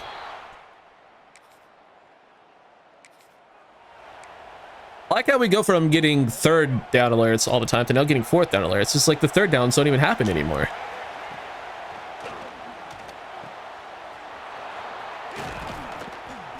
Jelani Thurman, nice play. I mean, this already feels better. It's just unfortunately, Magwood has maybe the lowest throw power I've ever seen for a player in this game. He has 83 throw power, which is, I don't need to tell you, terrible. But boy, is that terrible.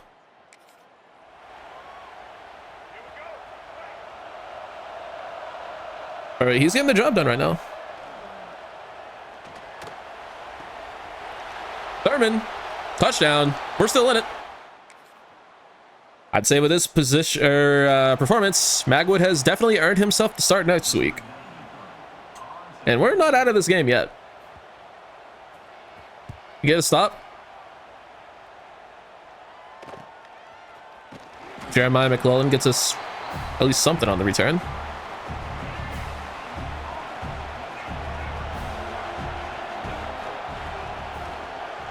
Get rid of it. Good God.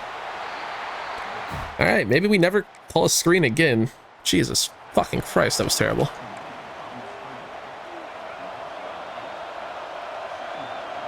I hate this play. So let's run it.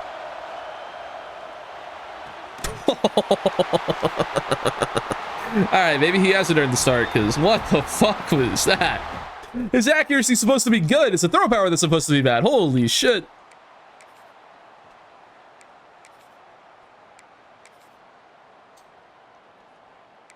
In case you're wondering why I didn't hop in there to try to get the stop, if I would have played that, they would have scored on the first play instead of however many plays it took them to score. 29-14 is the final. We made it interesting in the second half, at least. So there's that. Jaden Mayava did not have a very good game.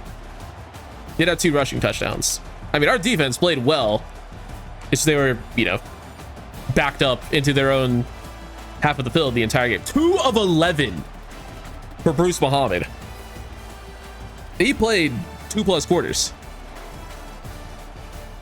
I mean, Magwood played some very good football despite also having 200. Good God. I mean, yeah. Xavier Terrell did get hurt. He was having a pretty good game too. Clark had a touchdown. Thurman had a good game. Our receivers did what they could, but I don't know. I don't know what to do about quarterback, bro. In his Sledge had a great game. 4 TFLs, 2.5 sacks, 2 TFLs for Brantley. He also had a sack, half for bench Marcellin, who also got hurt. Interception for Coy Parrish. Our defense tried. Our defense really fucking tried. Our offense just completely let them down. They played a great game. But boy, was that just not a good performance from the offense. Now, the problem is that is probably going to drop our championship contender grade, even though it was a loss to a top 10 team, which means we are probably going to have some issues with some of the players that we have on our board. I guess not. All right, so that's good. It's good, actually, that our championship contender didn't drop for that. Because it was on a conference game. That's great. We do have visitors this week. I'm sad. All right, so this was already going to be a big game in terms of visits, but with the way things have transpired in the last game, it might be an even bigger game than initially thought. Gerald Horan on campus, a 4-star dual threat QB from Starkville, Mississippi. Could be our QB of the future. He looks pretty good. 6'3", 213. Good throw power, already plus 10 accuracies pretty much on Bruce Muhammad. So, and he's a better athlete. So yeah, it'd be really nice to land him. Unfortunately, we weren't really able to get too many complimentary visits. In fact, we're only able to get one, and it is the tackle Ezekiel Atwell, who we are also in a bit of a fight with UCF with. So yeah, kind of need to. I mean, with a win, he should commit. Probably not going to get the Horn commitment this week. Almost certainly not, but we might be able to get the other guy.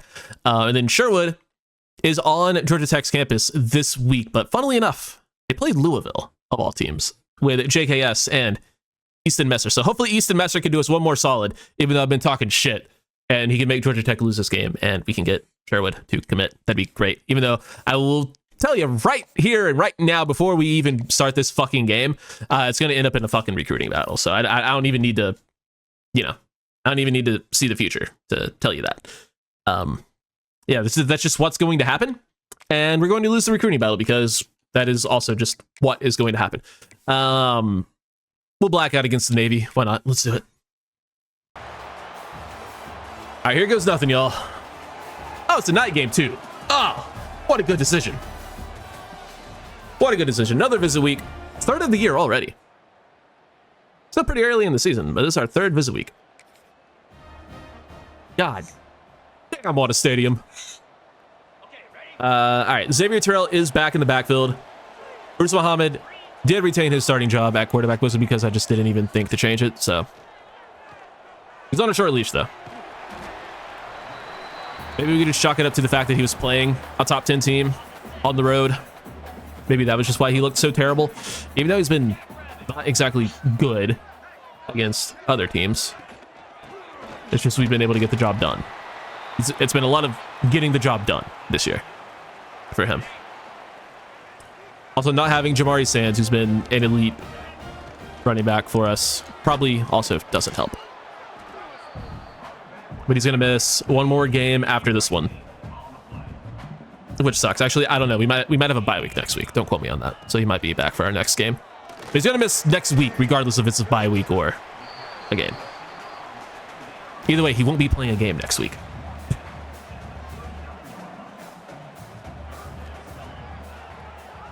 Thurman, just too fast on the drag. Too big, too strong, too fast for our country's Navy. Apologies. Gotta do what we gotta do, though. These uniforms are sick. What? That's...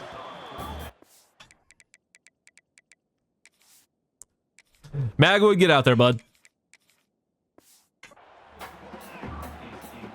You're not going to airmail a wide open receiver by 10 fucking feet and stay on the field. It's not happening. Xavier Terrell gets a couple yards.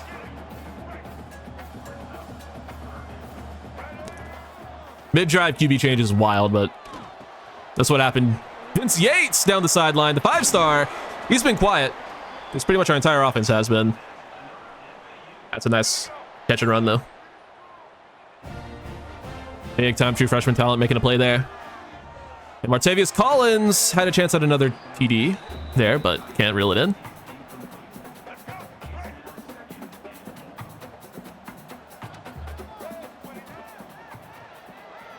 Let's hit the drag again. It's going to be Vince Yates. Can't quite reach forward for the first touchdown of his career. Actually, don't know if he scored a touchdown or not, but I was going to say for the first down, but it's nowhere near a first down. Because, you know, it's goal to go. That's a loss of yard there. We'll just go ahead and kick the field goal. Or we'll score a touchdown. Okay, sure. It's even better. I ain't mad at it. 7-0. Back in the red zone on offense. Good throw. Thurman gets us down to the 3-yard line. See if we can run the ball now.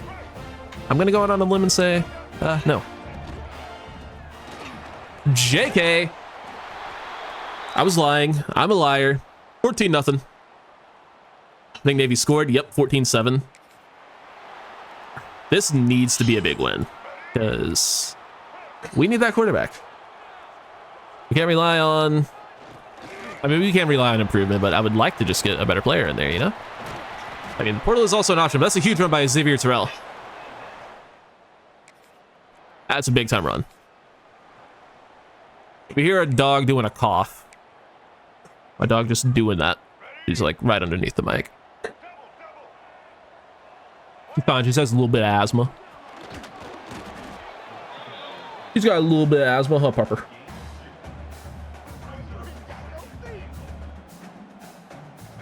Anyway.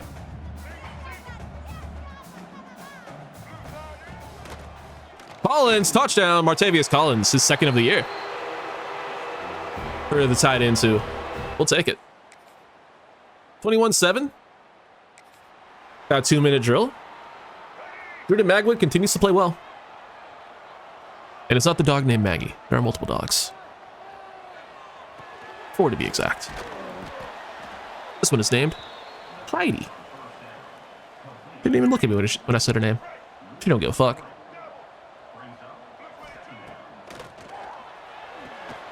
Huge block by 61. And Terrell fixed the injury to get the injury timeout. Elbow bursitis. He'll be back soon.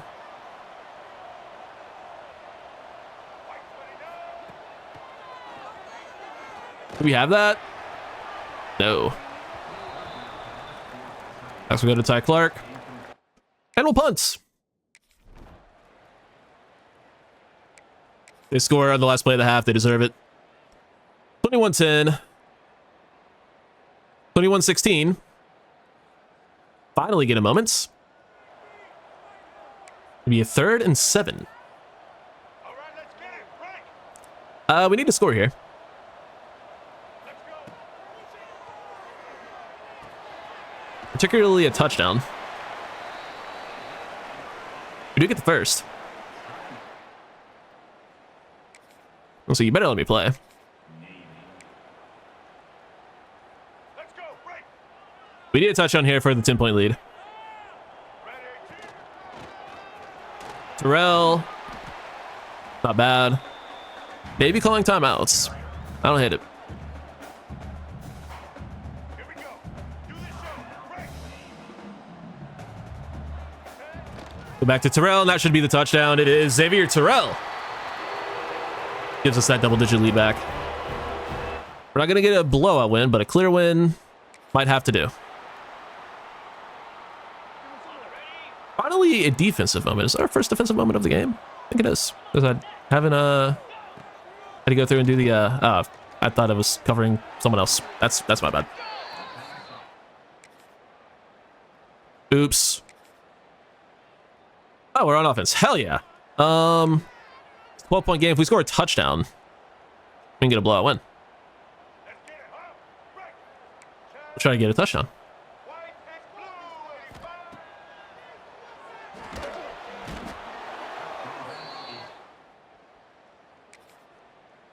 I said we could try. We have the ball in the red zone somehow. I'm not going to complain. Dog, can you maybe not Like, drag my headphones away from me. Headphone cord away. Thank you. Single. We have 3 timeouts. I want a touchdown.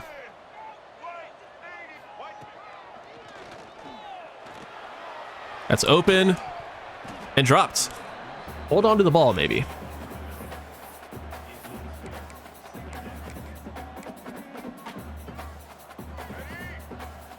Hold on to the football, maybe. End zone shot. I really should be like running plays that could actually have a chance of scoring. But that's a little bit too much of a good idea. We don't really do that here. Come on. No.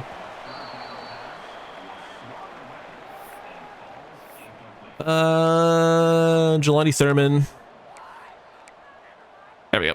Looking for Wysell. That's the play we need. Need a broken play. We need the touchdown. Leave. Terrell in the block. Short of the end zone anyway. Damn. Damn. I guess we'll have to live with a 12-point win. The field goal would have been 15, still not a blowout win. We needed the touchdown. Good game for Terrell. Did he have 3 touchdowns? I mean, Jordan Magwood played fine. Ah, man. Good game for Terrell. Bunch of catches for a bunch of dudes. Some good yardage. 1 sack allowed. Only 1 TFL against Navy. Need more than that. No sacks, no picks, obviously, because they don't throw the ball, but you can't only have 1 TFL against a team that only runs the ball. What are we doing? Gotta have more than that, at least like 3 or 4. We're up to 5-2 though. 2-1 in conference. We're not gonna get the QB. Maybe we'll get the tackle. We do get James Sherwood, the Mike linebacker. That's the one I wanted more than both. Let's fucking go. That is a huge get. He is going to be so fucking good. Calling my shot there. And we also do get the tackle Ezekiel Atwell from Orlando to join the class. I can't believe we didn't end up in a fucking recruiting battle. That's massive. Let's fucking go. Let's fucking go, boys. Oren, we're into his top 3. Dozier, we're into his top 5. Would have been nice if that were last week. Same thing with Gio Gassino. You guys couldn't have gotten to your top 5s like last week, so we could have had the fucking, you could have been on the visit with our guy. God. People don't want to win, man. All right. UAB here this week. We are both currently 5-2 and 2-1 in the car. Oh my God. I didn't know they got fucking new alternates. Holy shit. Those are clean. This is a team with a lot of good alternates. Would be a fun rebuild. I mean, we're going to rock the black and gold because fucking duh. Those are sick. I just wanted to see what their options were. They had a crazy, like, lime green uniform in the last game. I was a big super close attention. I don't think I saw it, though. Anyway. Should be a fun matchup.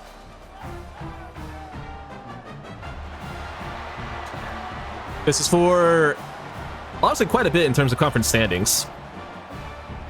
I think we still have Bruce Muhammad starting, though, so. I mean, he is a better player than Magwood. But Magwood has played better. He's just, once again, going to have a very, very, very, very, very short leash.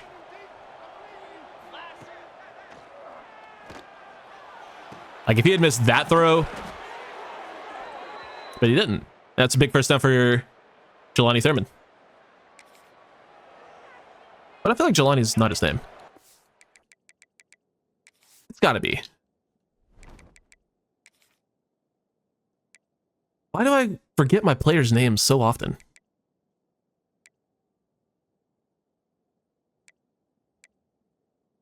It is Jelani. I knew my player's name. It's taking me a while to learn them, and then I forget them. It is Barney the dinosaur. Drops that pass. Oh, no, we got it. Nice. Fuck, I made that joke and I actually can't fucking remember his name. Jacory. Fuck. I wanted to roll out. It didn't exactly work. I wanted to roll out the other way. That was a mess. We'll kick the field goal. 10-0. 10-3. Back in the red zone. Still no Jamari Sands. Still more Xavier Terrell. He's been fine. But we do miss Jamari Sands. And that was messy. That was real messy. And not Lionel. I'm gonna stop talking now. Whoa! I feel like a backflip. Touchdown, Jelani Thurman. What the fuck was that guy who's in pursuit do? That was crazy.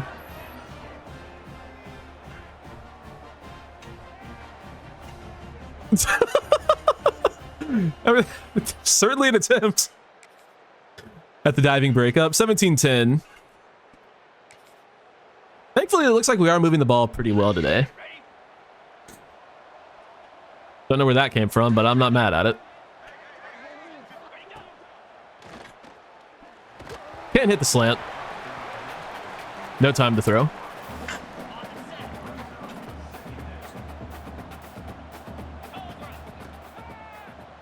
Get that out quick to Thurman. Bruce, buddy. Bruce! Lock in, dude. Holy shit, man.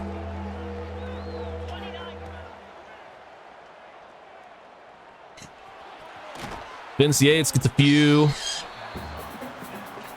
Let's kick the field goal. We will just kick the field goal.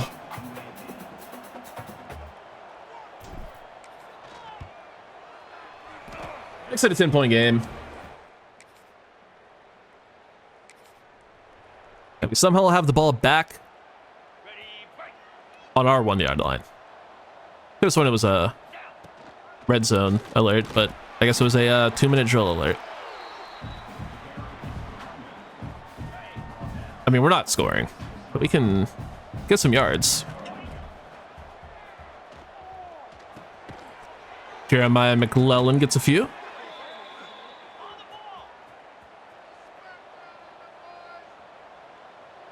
I mean, we're kind of moving the ball a little bit.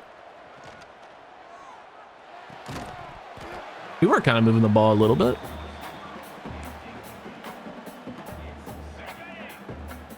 That is not the play I picked.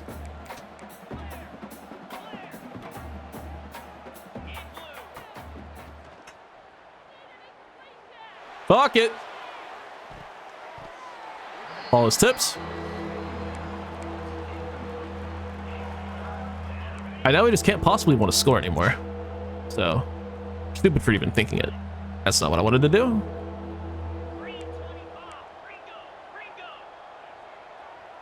I mean, they're backing up.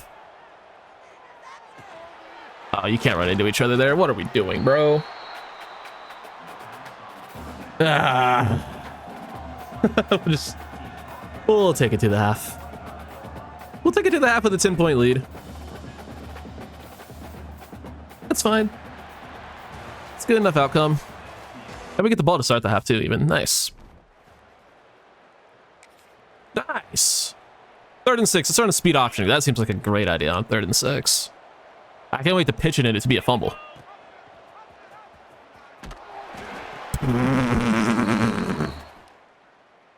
What was that? We got the ball in the red zone.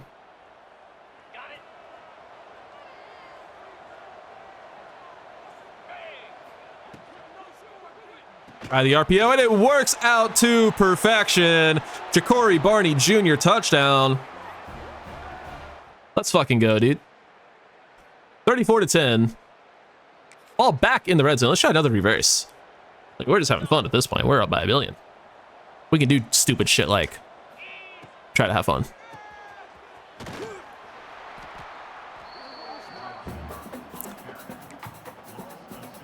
Is it possible to get positive yardage on that?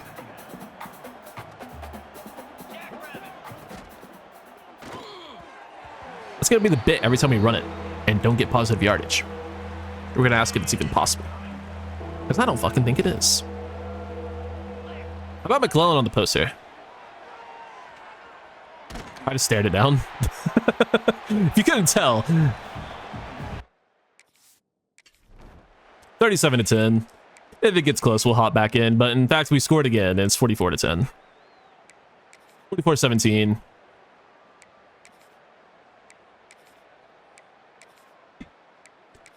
For 51-17 will be your final as we score again. Put up 51 on the road against a team with the same record as us. Where the fuck did that come from, boys? All right.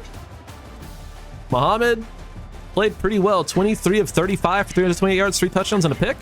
We'll take it. We'll take it. Compared to how he's been playing. What a game for Xavier Terrell. 19 for 144, 2 touchdowns. Touchdown for Ty Clark as well. 7 for 139, 2 touchdowns for Ja'Cory Barney Jr. Good game for Terrell. Good game for McClellan. Yates did some stuff. Touchdown for Jelani Thurman. Jay-Sean Platt even getting involved. You love to see that. Only 1 sack allowed too down there yonder way. Handful of TFLs. Finally getting some more sack production going. We were going crazy with it, but stopped for a couple weeks. But Brantley gets 1.5. 1 for Sledge, 1 for Deneau, 1 for Marcellin, and then half for Gastineau. And a pick for Messiah Delhomme. I forgot he was on the team too.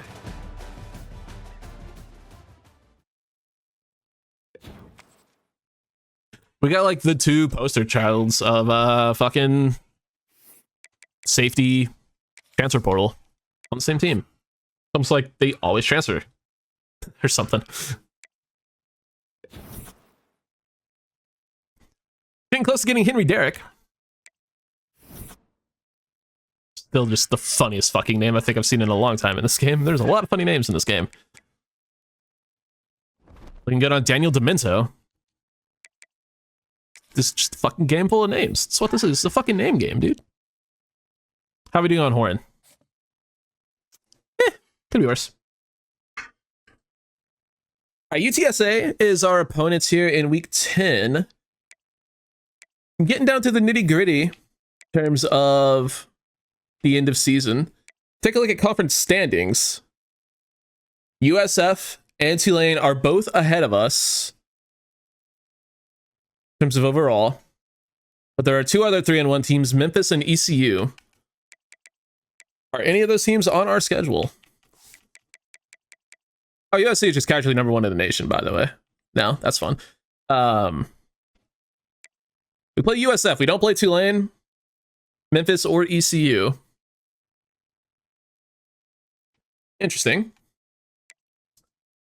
So, yeah, we kind of just need to win out. What is the CFP potentially looking like? Who's the group of 5 representative currently?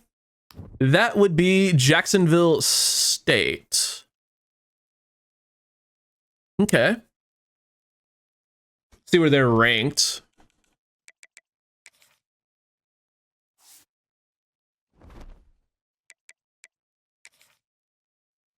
They are not ranked.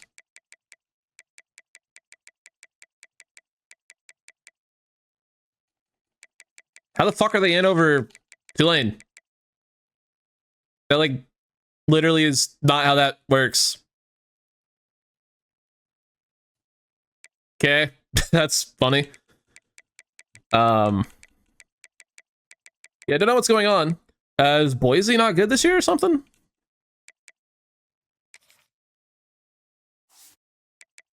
I mean, we have a chance. We have a very real chance of making it. Based on what I'm seeing. Boise's 5-3, so yeah, they're out of it pretty much. Huh. I guess the easier way to do it would be to look at this. So, I mean, yeah, Tulane 6-2, they're ranked. USF is a 5-3 team, so yeah, they're not making it in. Unless, yeah, they're not making it in over like the Sun Belt winner or whatever if they did win the conference, but they're not going to win the conference. Conference USA has Jacksonville State. They're 7-1. They have a chance. They're the, obviously front runners right now. They're currently in, so that no shit. The MAC exists. We don't have to worry about them. Mountain West doesn't really have any representatives. And then the Sun Belts, JMU and App State are still alive. They can still make it. So, honestly, we went out. We're kind of guaranteed. Then again, we have to worry about the teams ahead of us also doing that. So, we play USF. They were one of the teams, right? I already forgot. I know someone's ahead of Tulane. I think it was USF. Yeah, because ECU and Memphis were below us, and yeah, it's USF. Okay. We play them in a couple weeks, but right now we head down to the Alamo Dome. But we got to remember that UTSA is just a stepping stone to greater things. Get it? Like, remember the Alamo? But that was kind of a bar. Okay, ready? Said this pretty much every time I play UTSA on the channel, but I was born in San Antonio. And that's the end of the interest in that story. Lived there for like 4 years, don't remember any of it. I should have kicked that field goal, but I didn't. So why would I do something smart? Good tackle, Cam Pruitt. Nice play. Oh, good news. Our boy Jamari Sands is healthy after his torn labrum. He is back and ready to go. Ready to pick up where he left off with just getting yards and scores and numbers and wins. And I'll say it, bitches. Maybe. What is wrong with me? So much. So much.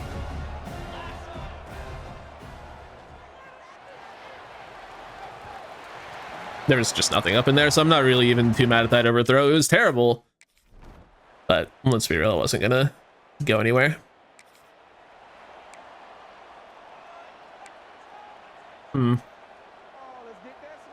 Perm.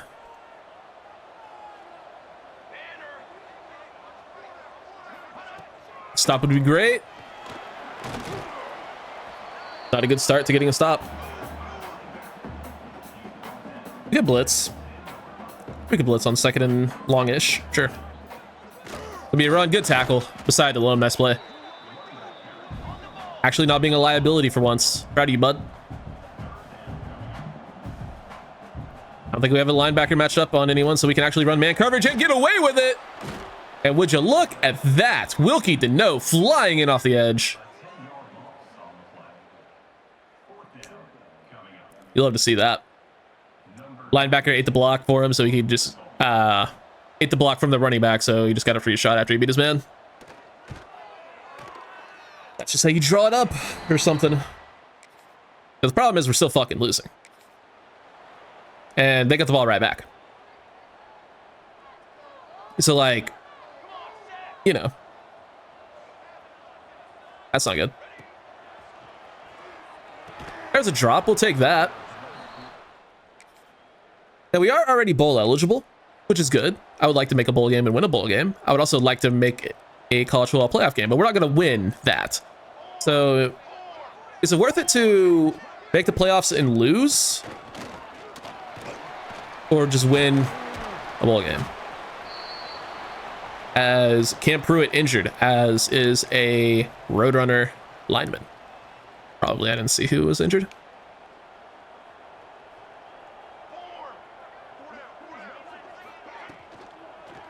Bubble screen. Not even really a bubble screen, just a regular old screen. Goes for a touchdown. UTSA up 10-0. I mean, this will end our playoff hopes if we lose this game. And right now, it looks like we are for sure losing this game.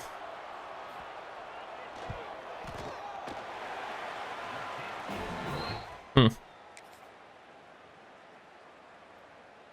right. Making a change at QB. Muhammad not getting the job done today. Got to go to a player who might be able to get the job done. I don't know if he will, but what we got going currently certainly isn't getting the job done.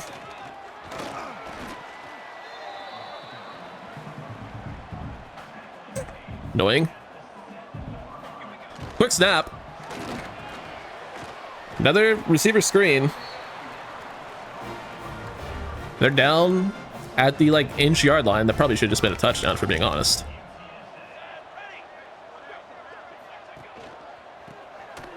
Broken tackle.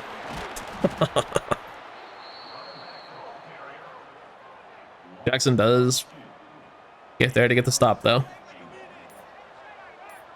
Honestly, all we did was not give our chance a rebuttal by not letting them score, so yeah, that's really not good.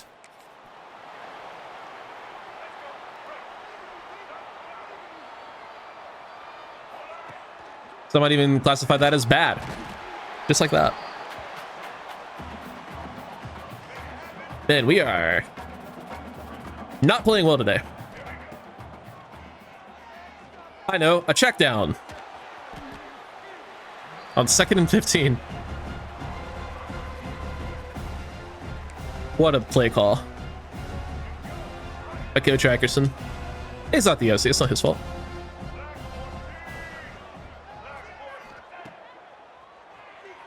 I know. How about another one? And we didn't get the first. Sick. How cool was that, dude?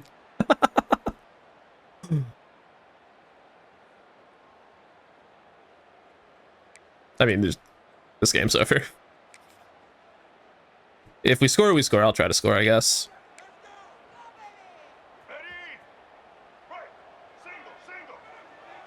This is embarrassing. He's getting blown out of the building by UTSA. Granted, it is their building, so like, I don't know, it's a road game. Still.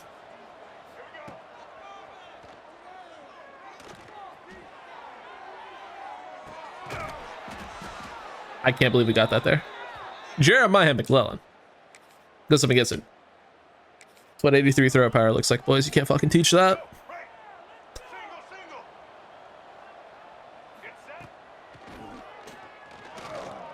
Great route out of the backfield. Jamari Sands touchdown. All right, I have to actually remember to make fucking this guy Magwood the starter. He'd already earned it, but yeah, he's actually getting it now. Too little, too late. So 33-14 will be your final. It is once again kind of an ass whipping. We're real good at getting our ass whipped. Like, real good at it. We don't really win in blowouts too. I actually know we have been winning a lot. We don't really do close games. 4 of 18. Yeah, no, you're benched. You can't go 4 of 18 and keep starting. I mean, 13 of 23 isn't much better, but it's a hell of a lot better than 4 of 18. Sands not great in his return, but did have the receiving touchdown at the end. Thurman and McClellan were fine. Barney only with 1 catch. 3 sacks allowed by our 87 overall tackle. That's cool. Bunch of TFLs, sacks for Deneau and Jackson. Pick for Kyle Boylston, his second. And remember when we were like excited about how our defense was playing? And they're still playing well for the most part, but our offense has really let them down. Like, truly let them down. While I'm thinking of it, I'm going to just do this and make it official. Magwood is a starter until further notice. All right, boys, another big game. We have the other linebacker that we were in a battle with Georgia Tech on campus. He has a name, but he's on campus. And we're also, I think, about a week away from the quarterback committing. So that's good.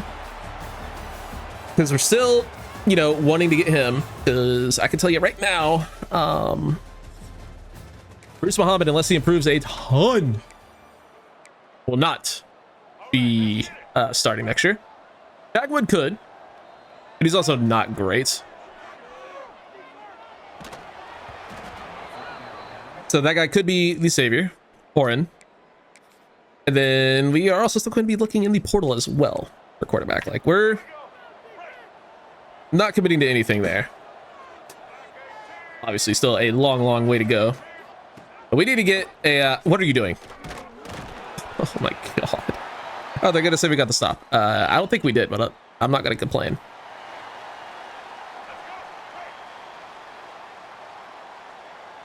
We still got a long way to go to figure out what we're going to do at quarterback, but it'd be nice if we could get this one to commit, so we at least have the option, because he's really good. Good throw power, high 80s speed. All accuracies in the 80s. It'd be great if we can get him to come on down to Boca Raton. And how about another Martavius Collins touchdown?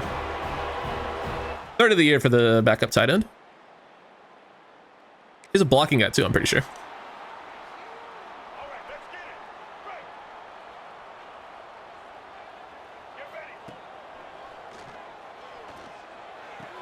I mean, that accuracy isn't that good, but Muhammad definitely would not have hit it.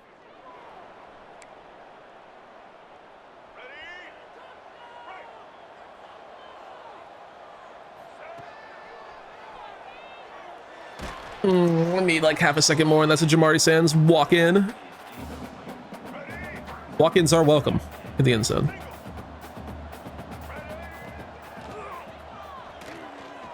Good separation, good throw. Jeremiah McClellan touchdown. Good ball by Magwood. A lot of J first names. I'm just realizing. Jordan Magwood, Jelani Thurman, Corey Barney, Jeremiah McClellan. Jamari Sands is a G, but same sound. Pretty much our entire offense, except for Vince Yates. Like, if there were ever a letter similar enough to J, it's probably B.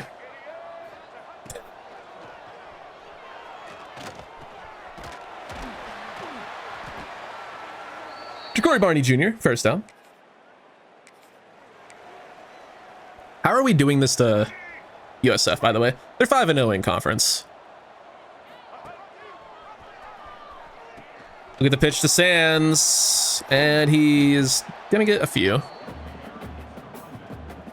He's playing hurt again.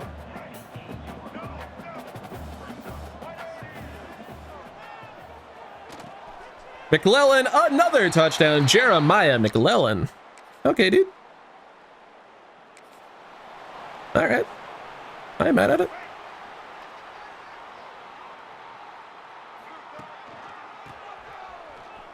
Terrell gets to the outside. That's first down for Xavier Terrell. I don't like that he's in the game. Probably means that Jamari Sands is injured again. We're up 31-0. It's still the first half. What the fuck just happened?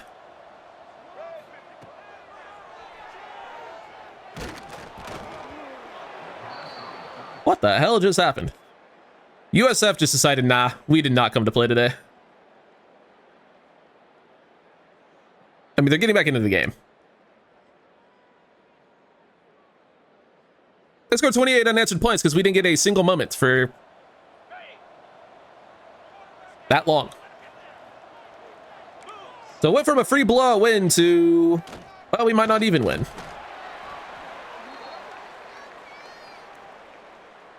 So fucking dumb.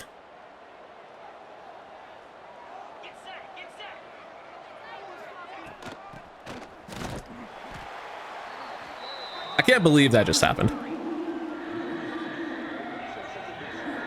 28 unanswered because we don't get a moment for the entire second half until like 2.5 minutes to go in the fourth. How dumb is this game?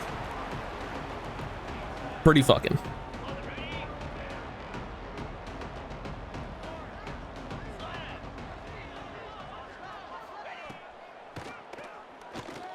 Intercepted by Kyle Boylston, his third of the season. Run it back. Let's fucking go, Kyle. Things you love to see. Interceptions. Is Jamari Sands playing? He's not. Great.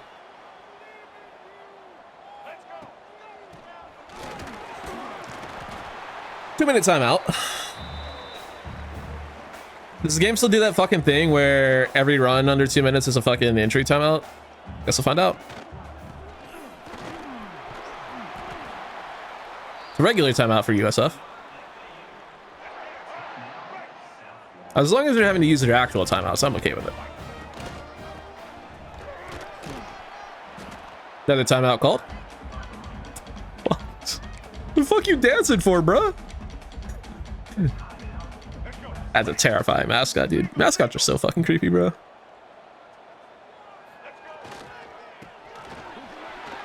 Ty Clark first down. That should be enough to end the game, but I kind of want another touchdown. They go up by, they're up by 6. Touchdown put us up by 13. I'd like to go up by double figures so we at least get the clear win.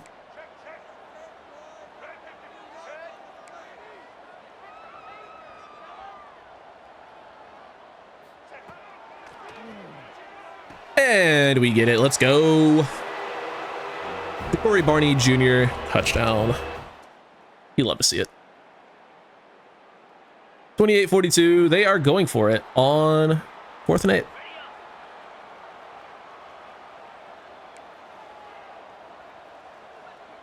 That different QB that was in the one that was in earlier? I think so.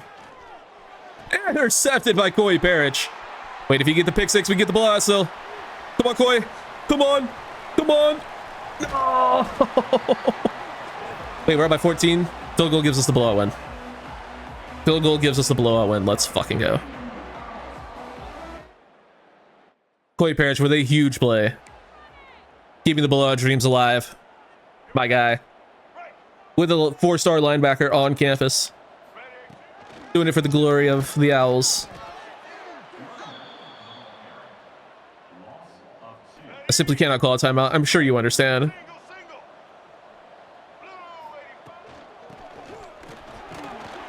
Terrell gets us a first. Nope, not a first. Gets us lined up. Am I stupid? Yes.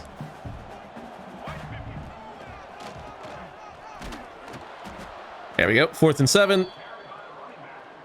And we'll come out. Kick this field goal. Pernell Hurd. Hurd, we want the blowout win, so he's going to come out and give it for us. Get it for us, rather. I almost missed that shit. But it is up and it is good for a 45-28 win.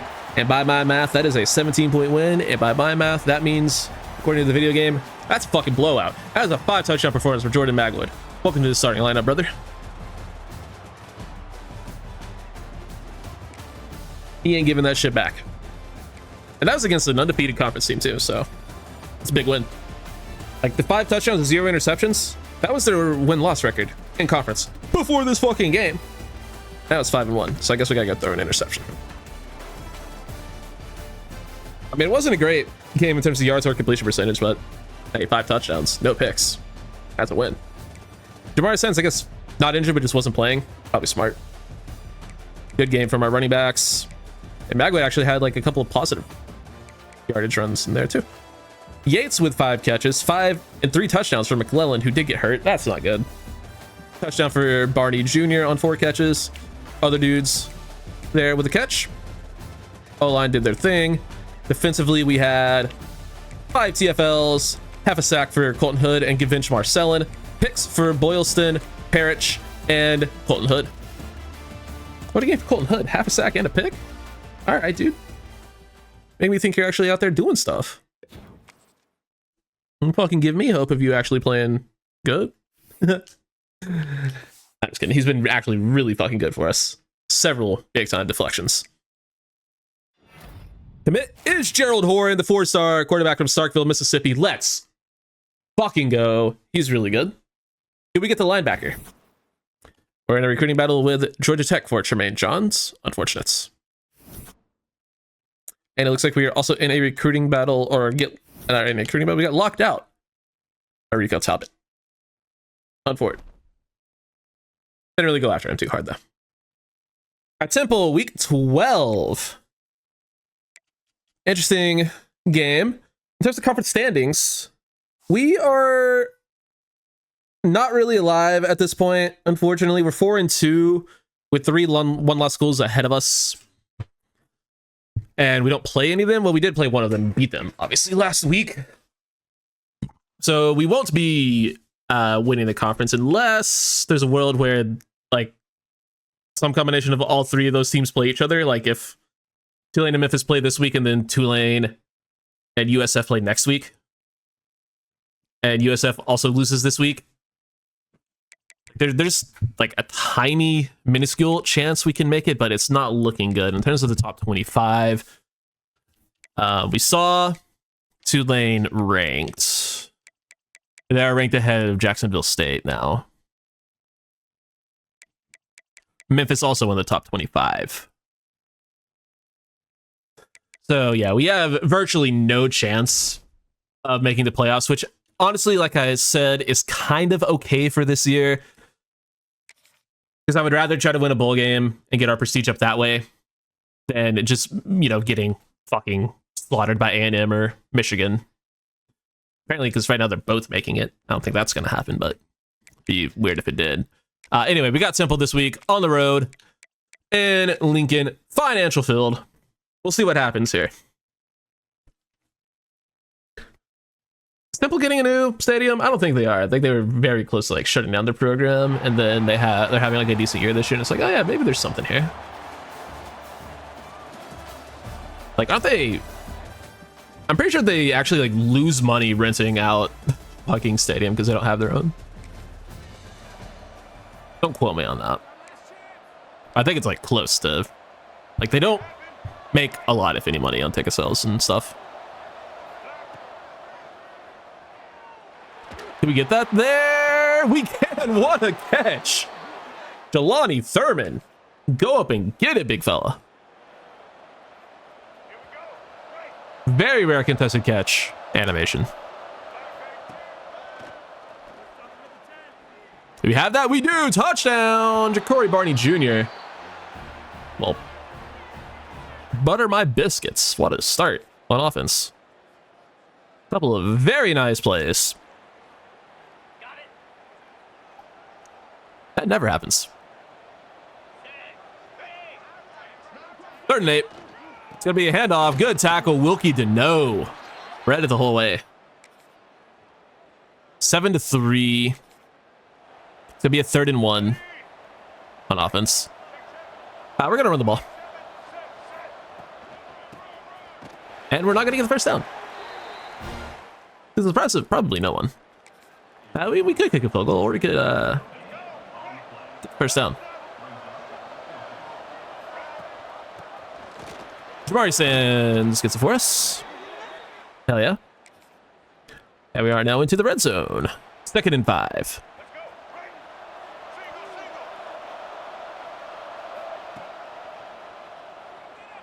He got bumped, but he goes and gets it anyway. Jelani Thurman. Nice play. Bagwood did get picked already. That's not what we want to see.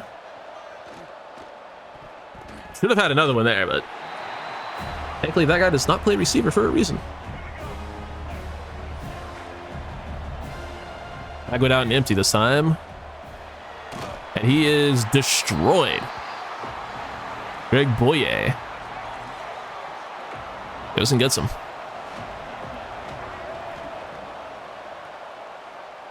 Thurman has it knocked away, and Julius Tate, starting guard, holding his shoulder. That's not good. We saw the injury there for a second. I just didn't get a chance to read it.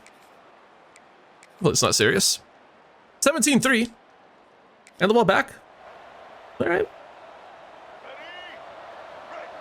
Looks like that's Tate out there at guard. I can't tell. I don't know his jersey number. Pretty sure it was, though. Throw the curl way late, but it is complete. Jay-Sean Platt. Rare catch for him. He would have been a bigger part of the offense this year if we didn't bring in 2 sick transfers and a 5-star. But he'll just score a touchdown there anyway. Hell yeah. Hell yeah, dude.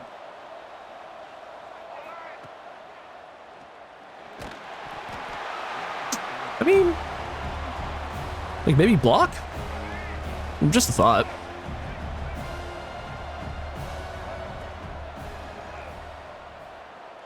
Good throw. Ja'Cory Barney. Nice. There's a chance we get him back, which is cool. He's only an 89 overall. He's a true junior. So there's a chance he comes back. He could transfer too. Hopefully he doesn't. Hopefully he just stays here. We should get Jeremiah McClellan back. Another year of improvement for David Yates. Nope. Vince Yates is his name.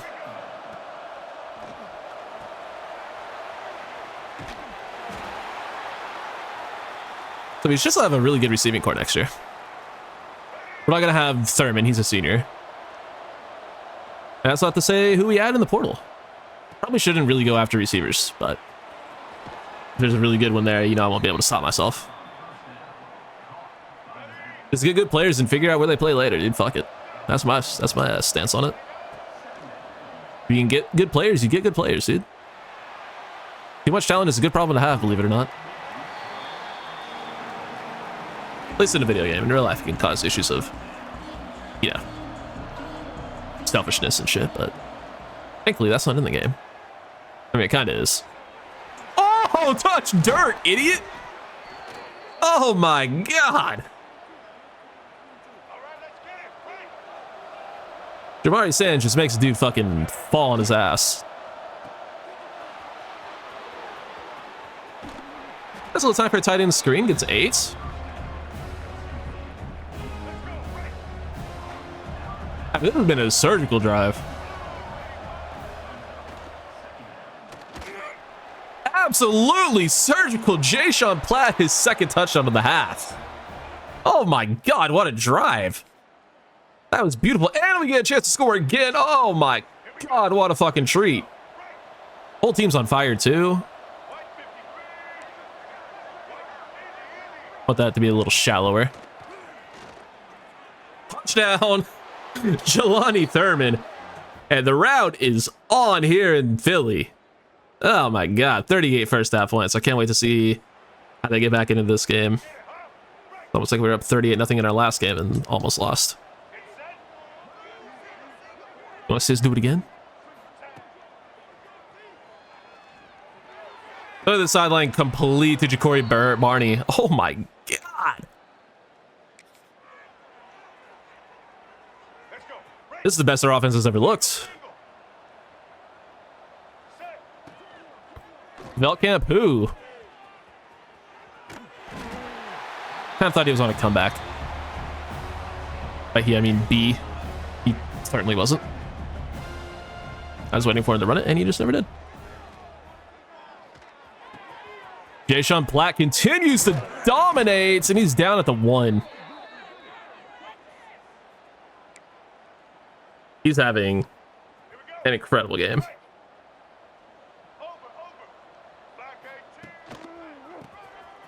And Jamari stands for good measure. Caps it off with another touchdown. 45 to whatever they have, 13. Why not more points? Why not 50 points in 3 quarters? Why not?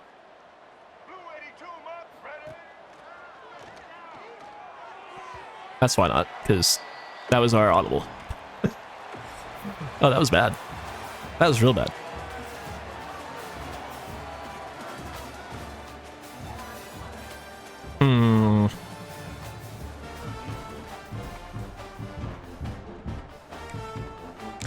Third and 1.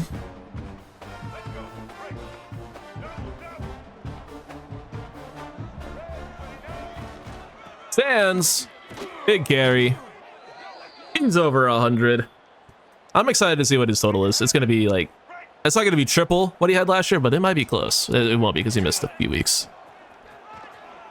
How about another touchdown for him?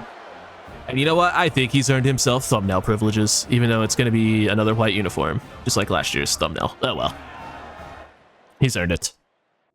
What a team. Why can't we have looked like this all year? 52-13, 52-20. I mean, the problem is we're too good for some of the bad teams in the conference, and we're too bad for some of the good teams in the conference. Oh my god, what a block by 62.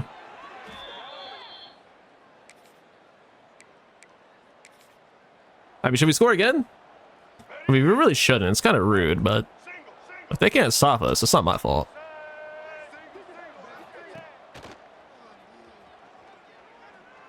Thurman, high point in the end zone touchdown. Jelani Thurman. Because why not?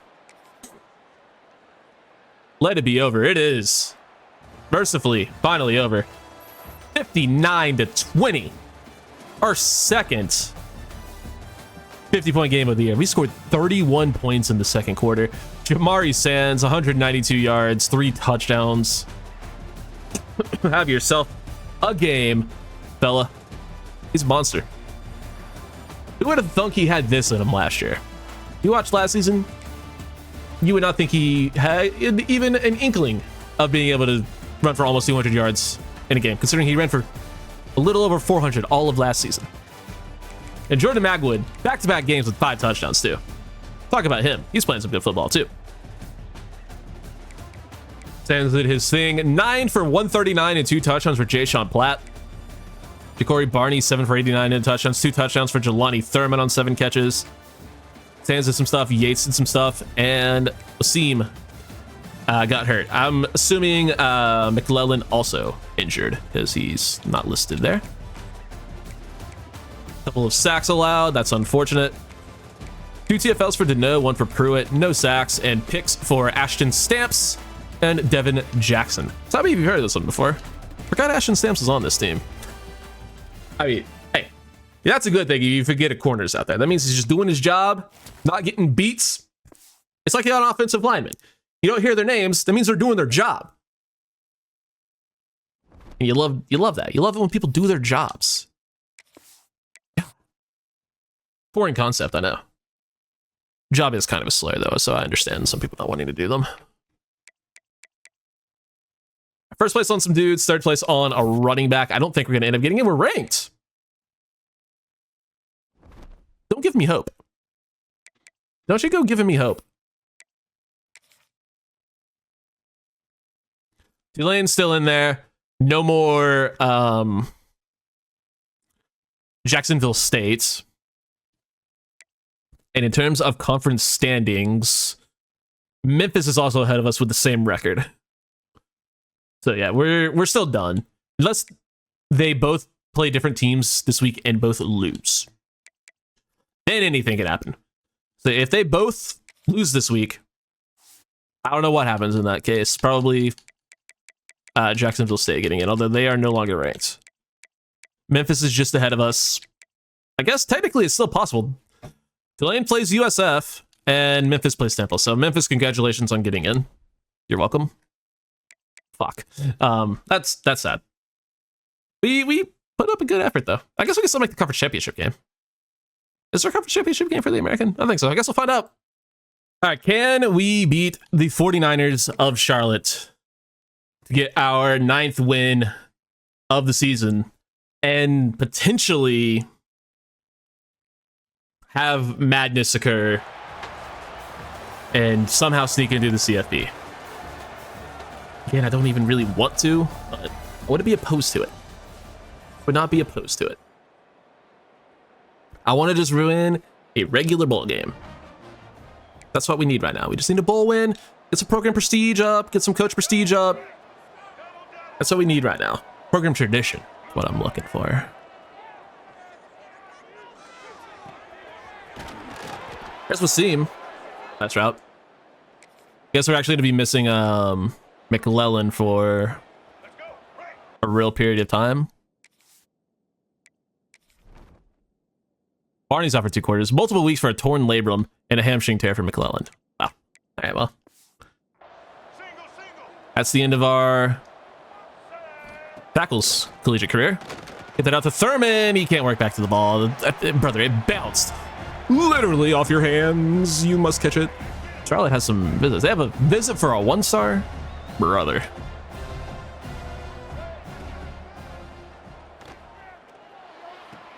Oh my God, Jelani Thurman. I have a 1 star in a visit, dude. What are we doing?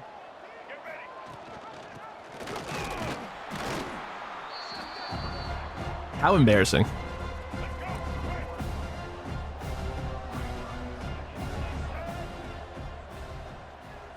Thurman, touchdown. We are really gonna miss having him.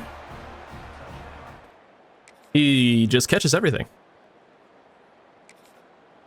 Turns out having good players is like kind of fun.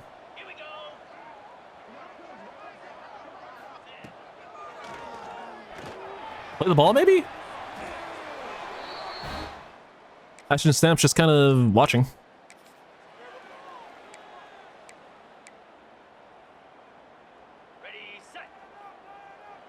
Kind of seemed like an opportunity to, you know, make a play and at least get the pass break up. Shit. Went for the hit stick for no fucking reason, knowing it was a bad idea. I'm playing with my food.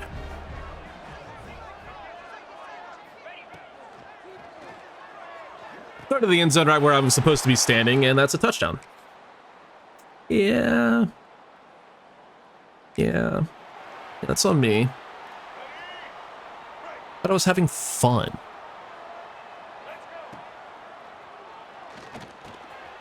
Wasim showing off the wheels. We'll take that too. First and goal from the 4. Ball goes to stands. Should have cut that to the left, but clearly didn't. Probably not a good idea.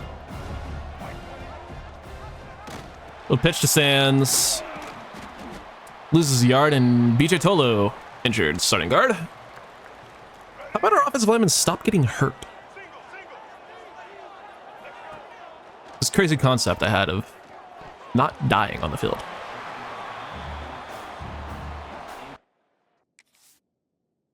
Let CPU deal with a field goal. That is not my job. And he missed. But we get the ball back, so who cares? How about you don't miss a fucking field goal, actually? Shit, this Wasim guy is pretty good. He's like fast and shit.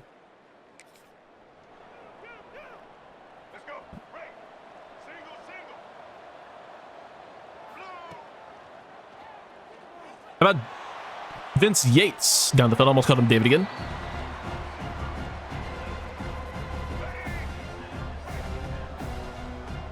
That is not his fucking name. Oh my God, what a route! Ball didn't get there. That's 83 throw power for you. That was a great route by Platt.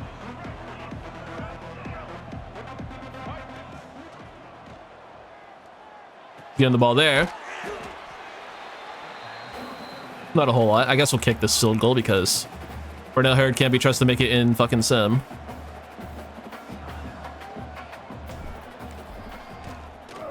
And it's good. 10-point lead. Nope, 3-point lead. 7-10, though. Is the score. Blitz! This is a long game, dude. I've been recording this segment for 6 minutes already, and it's still the first half. Devin Jackson gets to the QB. Come on, let's get some game skipped. Let's get on to the offseason. Postseason, I guess. We are postseason bound, at least in some regard. 4th and 1. 17-7. Still on offense. How about a bubble screen?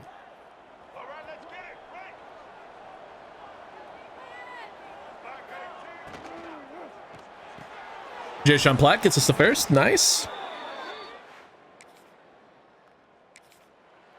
Let me tell you, I think the accuracy has pretty much everything to do with it. The offense has just been humming ever since we played Magwood more, and not just like subbing him in after tilt, like we did for his first few appearances. Can we hit from 52? Almost certainly not, but we'll find out.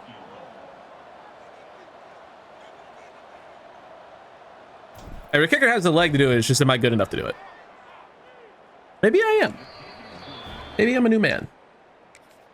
I just hate kicking in this game. I like the old kicking. Here we go. Do the show. Like the charge and not the hold. I don't like timing stuff. I'm too old for this shit.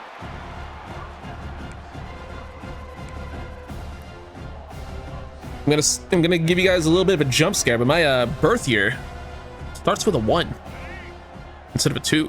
I'm fucking old, bro. Can't be doing these fucking quick time event nonsense, but that's a touchdown. Hand-eye coordination. I don't got it no more. I used to say I'm unk. At least I'm not fucking invisible though. Corey Barney just fucking disappeared. 26-7. If it gets close, we'll hop back in. 29-7. 29-13. They're going for an onside kick. Might have gotten it too. But it don't matter. 29-13 is the final as we improve to 9-3 on the year. We did our job. If we would have beat USF, we unironically would have been in. No, not USF. Who did we lose to? We lost to someone that we should have lost to. Whoever our last lost. UTSA. If we would have beat UTSA, I think we would have unironically been to the playoffs. Good game from Magwood. Sands, not his best effort, 22 of 37, looking like last year Jamari Sands. Corey Barney, though, 6 for 91 and 2 touchdowns. 4 for 42 and a touchdown for Thurman. 4 for 66 for Assad Wasim. Nice. Tackle out for Osmus, who's injured. Handful of TFLs for the boys. Stacks for Devin Jackson, Gavinch Marcellin, and Wilkie Deneau. And a pick for Ashton Stamps. What a player. Hopefully he goes round 1. We need some first round picks, man. I want talent developer for me. Double talent developer? Can you fucking imagine, bro? It's broken. That's what we had in Ohio. Yeah, let's see what happens.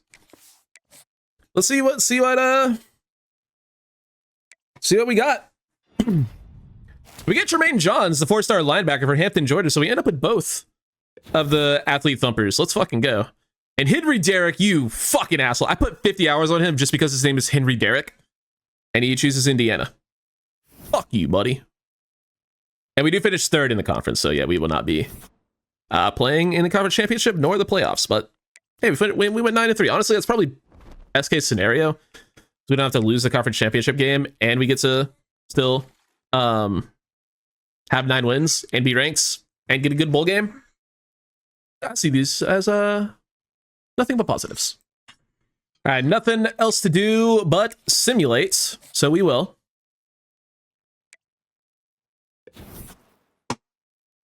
Those are we've officially been passed by Illinois for.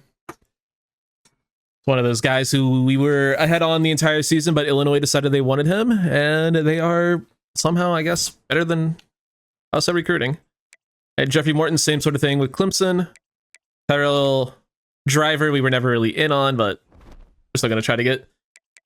How many hours do we have? 15. I guess we could just throw some on one of these guys. I mean, would it hurt to add more to Driver? Probably not, but he's not really a player we're ever really going to get. Okay, we have officially been passed for Simmons. We were the only offer for a while, so I was hoping we could just ride out as the only offer, and we would have just gotten him to commit that way.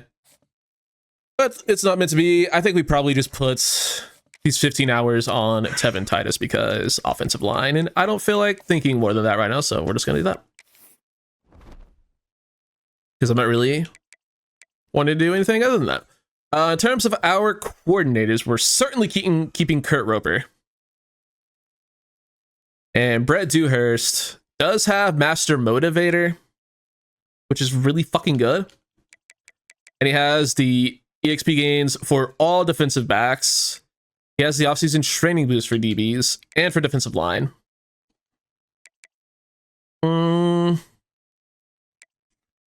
Linebackers are less likely to transfer. He also has that for receivers and tight ends. I'm feeling like we should keep him, but I kind of want someone who's better at recruiting. This could be a massive mistake. This could really be a massive mistake. We have all Texas pipelines, by the way. That's hilarious. We're gonna say he got a better offer. We're gonna frame it that way. Say he didn't get fired. He chose to. He had another offer to go be a DC at a Power 4 school, and he took it. That's what we're gonna say. When someone asks, little does he know, next year will probably be our last year in the American because we're gonna win it, and then we're gonna be a Power 4 school. Jeff Morton commits to Clemson. Absolutely tragic. Poor decision, young man. Well, it is what it is. Some people just don't like to make good decisions, and he's one of them. In a recruiting battle with Illinois for Dozier. Okay, so that's good. We at least get there. I'd like to get him because, like I said, we're going to be struggling at tight end. It's going to be a pretty thin position with Thurman graduating. And we can always bring in another transfer, which we will certainly try to do, but that's not a guarantee. I guess either is, getting that guy, Dozier. But Dylan Raiola wins the Heisman in 2026. 36 touchdowns, 3,600 yards. And we'll be facing Tennessee in the TaxSlayer Gator Bowl. Could we... You couldn't give us like an actual bad team.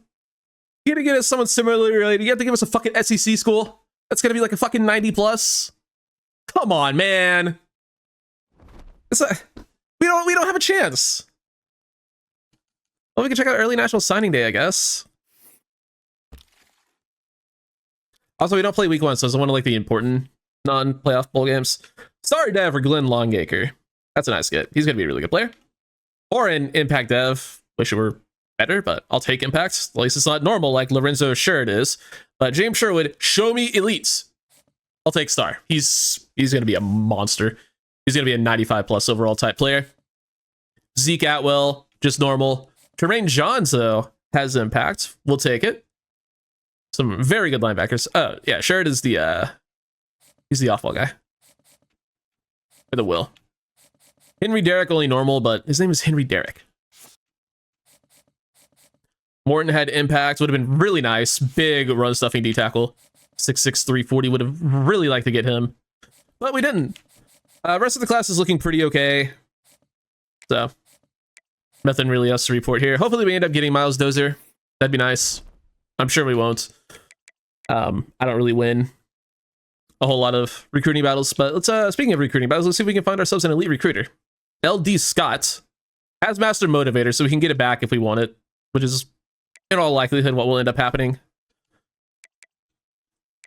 Why are so many people trying to hire him? He has no good abilities. He doesn't have anything.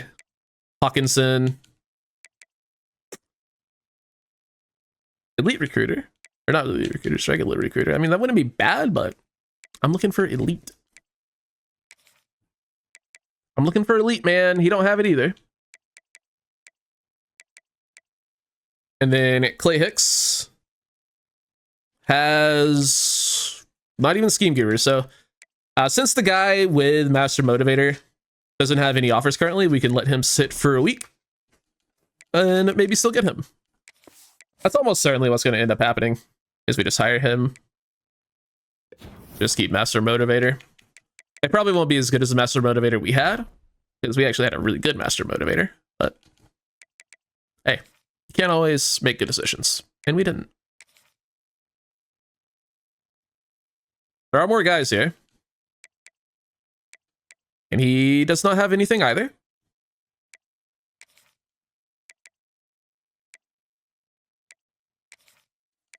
Ooh, this guy is strategist. It's not nothing. And Scheme Guru. He wouldn't be bad, but he's getting head coaching offers, so we're certainly not getting him. So it turns out the guy that had Master Motivator is no longer there. So mistakes have been made.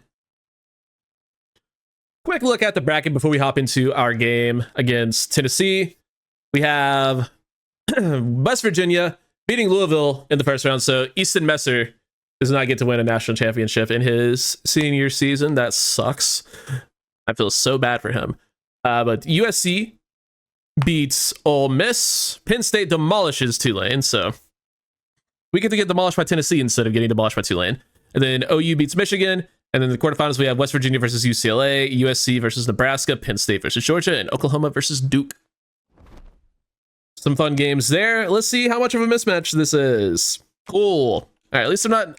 You know what? They're not a 90 overall. So there's that. This is in Jacksonville, Florida. So we're playing probably in the Jag Stadium. That's pretty cool. We'll rock the blue. We'll go all blue for this. Why not? I think we just don't have a chance against Tennessee right now. Like, we're not ready for Tennessee. We're at least a year away. Probably still 2 seasons away from being able to compete with SEC schools. We'll probably be able to like make it a close game next year, but it's not going to be a close game right now. It's just not. Although we do have Colton Hood revenge game. Well, the Colton Hood revenge game is real. He's our starting outside corner and a former Tennessee Volunteer. And current one in real life. Deshaun Bishop, good run. Yeah, we don't have the athletes to hang. We just simply don't. Not as a whole. Devin Jackson, probably better than, you know, any linebacker on Tennessee, but he's not on Tennessee. He's on our team. And he's the only good player on our defense. At least he's not. We have some really good players in our secondary, but they're not good enough. Get that to Thurman, he drops it. I like taking the shot. I like taking the single coverage shot. Typically you do those more downfield, but that guy just completely destroyed that play. Man, I mean, it's not over. It's still 7-0. We have a chance, but we really need to pull something out of our fucking ass to win this game. Tie game. Not a tie game. About to be less of a not tie game, or more of a not tie game. Had to be a 2-possession lead for the Vols.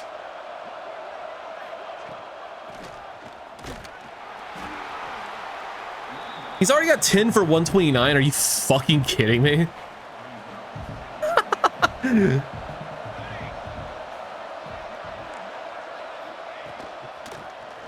Run commit, Devin Jackson, good play. We might as well run commit again, right? Yeah, probably not. We should have. It's gonna be a QB keeper. And he won't get in. So it'll only be a 10-point lead. Only a 10-point lead. We're going for it on 4th down because we didn't score. I mean, can we even... Do we even have a hope here?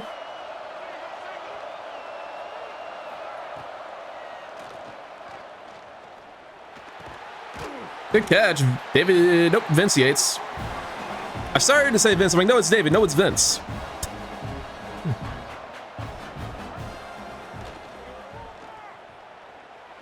Single... Nope, not single coverage.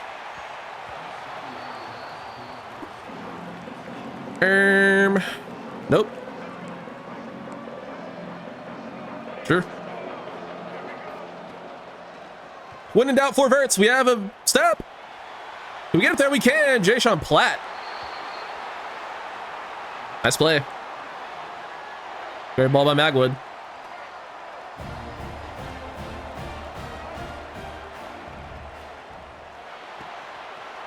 Get it out to Thurman. Hurry up! Back to the line, bitches!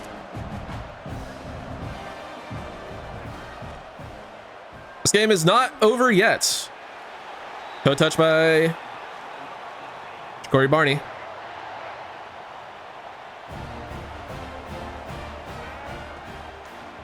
What a fucking route. An explosion off the line by our guy, Corey Barney.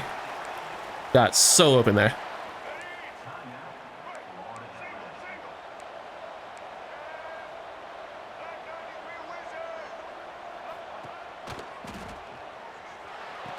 I don't know the timing of that play. I also just don't like the fucking base play design.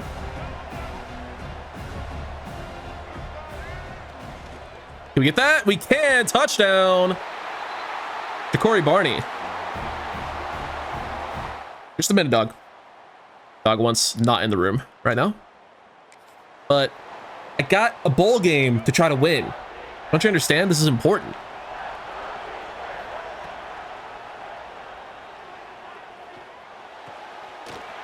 Corey Barney breaks a tackle, touchdown.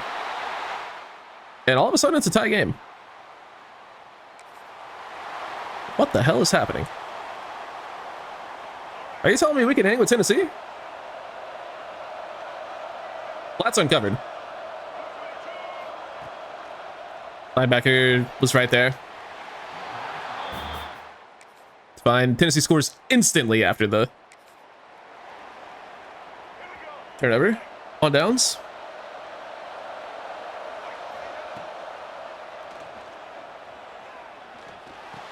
Get that to Barney. Nope, he dropped it. Why would we not go for that? That is like the most go for it spot ever.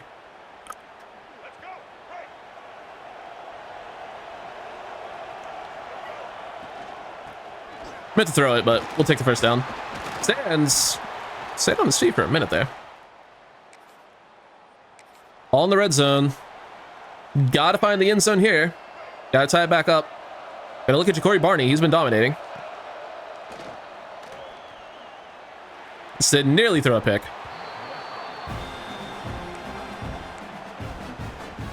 Thankfully, we didn't.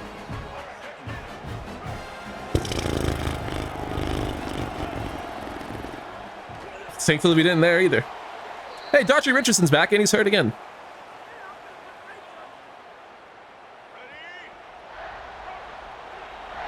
How about you don't get hurt?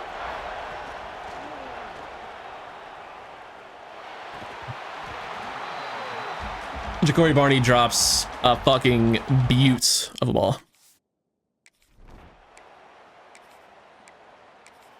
28-24. Still have a chance. And we are driving with 3.5 minutes to go. From around midfield. We can win this fucking game, boys. Daughtry Richardson injured again. Holy shit. Bro is like the fucking SpongeBob guy, dude. He's made out of fucking glass. Jamari Sands first down.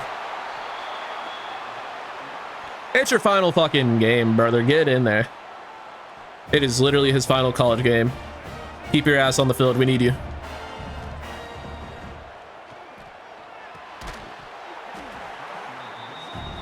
He could be a draft pick. He's decently highly rated. 87. He could sneak into day 3. That's super unfortunate. Could have been a very easy first down. Could have been more.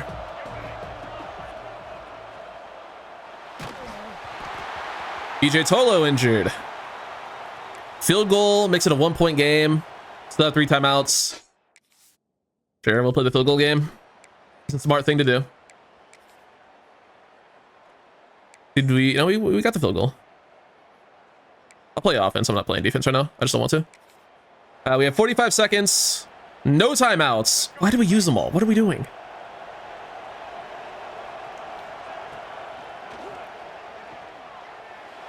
Get it out to our guy.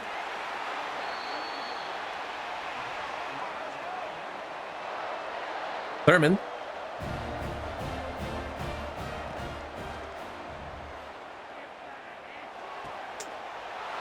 I mean, we had fucking Platt right there, wide open. But I just... One read. Didn't even look at anyone else. We made it a lot closer than we really had any right to. 31-27 is your final in the fucking, what was it, Tax Slayer Gator Bowl or some shit. I know it was a Gator Bowl. Tax Slayer. Like, you're slaying taxes. I think that's what it was. I wasn't really paying attention to the sponsor. Magwood was okay. Can't really complain about that. I mean, this is the best team we've ever played. I mean, USC was on par, but you know, they were just outclassed a little bit, and we again made it close. Boylston with another pick. He had a phenomenal season on the Lokes.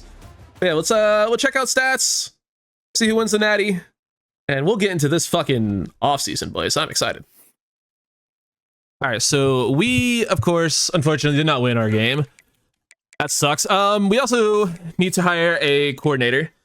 That would be very important to do. Very important indeed. Yes, hire a coordinator. That is something we should definitely try to be doing right now. As I import my that last file to my editing thing, so I don't forget to fucking do that either. Oh god, I'm forgetting and remembering stuff. Boylston is the Conference Defensive Player of the Week. Congrats. And Barney is the Offensive Player of the Week. Congrats, boys. Now, in terms of our coordinator, who can we get? Kentucky going after like everyone here, so whoever they don't get, we probably will. No elite recruiters, nothing good. Matthew Ince still here. We might offer him, but that could be a mistake. I feel like we should probably just offer someone that has like something that's guaranteed to be good. Was Lewis Wall the guy? No, he's not a guy. I mean, he's okay. I mean, do we risk Matthew Ince? He has a bad pipeline. Do we really care about that? He should end up being the Kentucky head coach, you would think. So then it comes down to Cardoza. I mean, we could probably get, like I said, 80 of these guys because Kentucky's going to hire Ince. But none of these guys are all that intriguing. Yeah, none of them have tier 2 abilities. None of them have tier 2 abilities. That's unfortunate. Actually, no, this guy, no, he doesn't. He just has regular tactician. Mistakes were made. Well, I guess since I don't really care which one of these other guys I get, might as well offer the better one. So yeah, we'll see if we get lucky there. He's not even that good. He has Scheme Guru, which is good. He has Strategist, which is okay. I don't really like Strategist, but some people swear by it. Recruiters, fine, but he doesn't have Elite Recruiter. We're going to try to get him. We're not going to. We're going to try, though. And in terms of the bracket, how's that looking? UCLA beat West Virginia 48-14. USC stomped Nebraska. Georgia stomped Penn State. And Oklahoma beat Duke. So UCLA, USC in the Rose Bowl. So a home game for UCLA in the conference final. Or the semifinal, excuse me. That's crazy. And then we get Georgia OU on the other side. So a West Coast matchup and a good old Southern throwdown matchup. We'll check out the stats too before I forget to do that. I know some people might be curious. Jordan Magwood started 2 less games than Bruce Muhammad and outplayed him. Higher completion percentage, more yards, double the touchdowns, and fewer interceptions. Wow. Wasn't even close. Magwood was way better. Holy cow. That's embarrassing. Jamari Sands goes over 1,000 yards, has 7 touchdowns as well. That's with missing a few games in there too.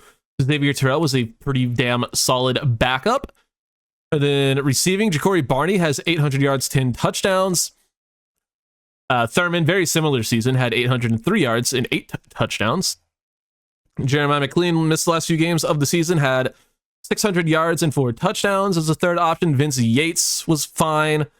300 yards, no touchdowns. Platt had a few very good games towards the end of the season. 250 yards, 2 touchdowns. Jamari Sands was a good receiver. 3 touchdowns even for Martavius Collins on 5 catches.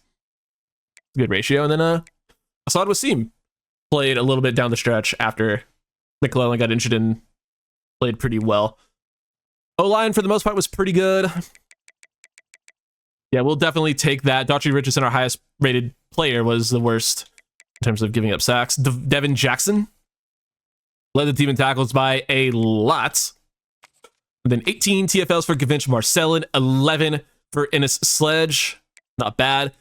And then 11 sacks for Marcellin led the way. 6.5 for Sledge, 4.5 for Eric Brantley, 3.5 for Wilkie Deneau, 2 for some for Devin Jackson, 1 for Pruitt and Hood, half for some other dudes. And then interceptions, we had a bunch. 4 for Boylston, 4 for Corey Parrish, 2 for Jackson, 2 for Hood, 2 for Stamps, 1 for Messiah Delhomme.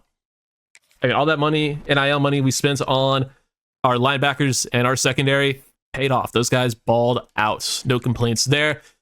See what happens with the coordinator. If we get him, we get him. If we don't really care. We got him. All right. Bro did not want to be the Kentucky head coach. He decided to be the fucking defensive coordinator for FAU. That's a choice.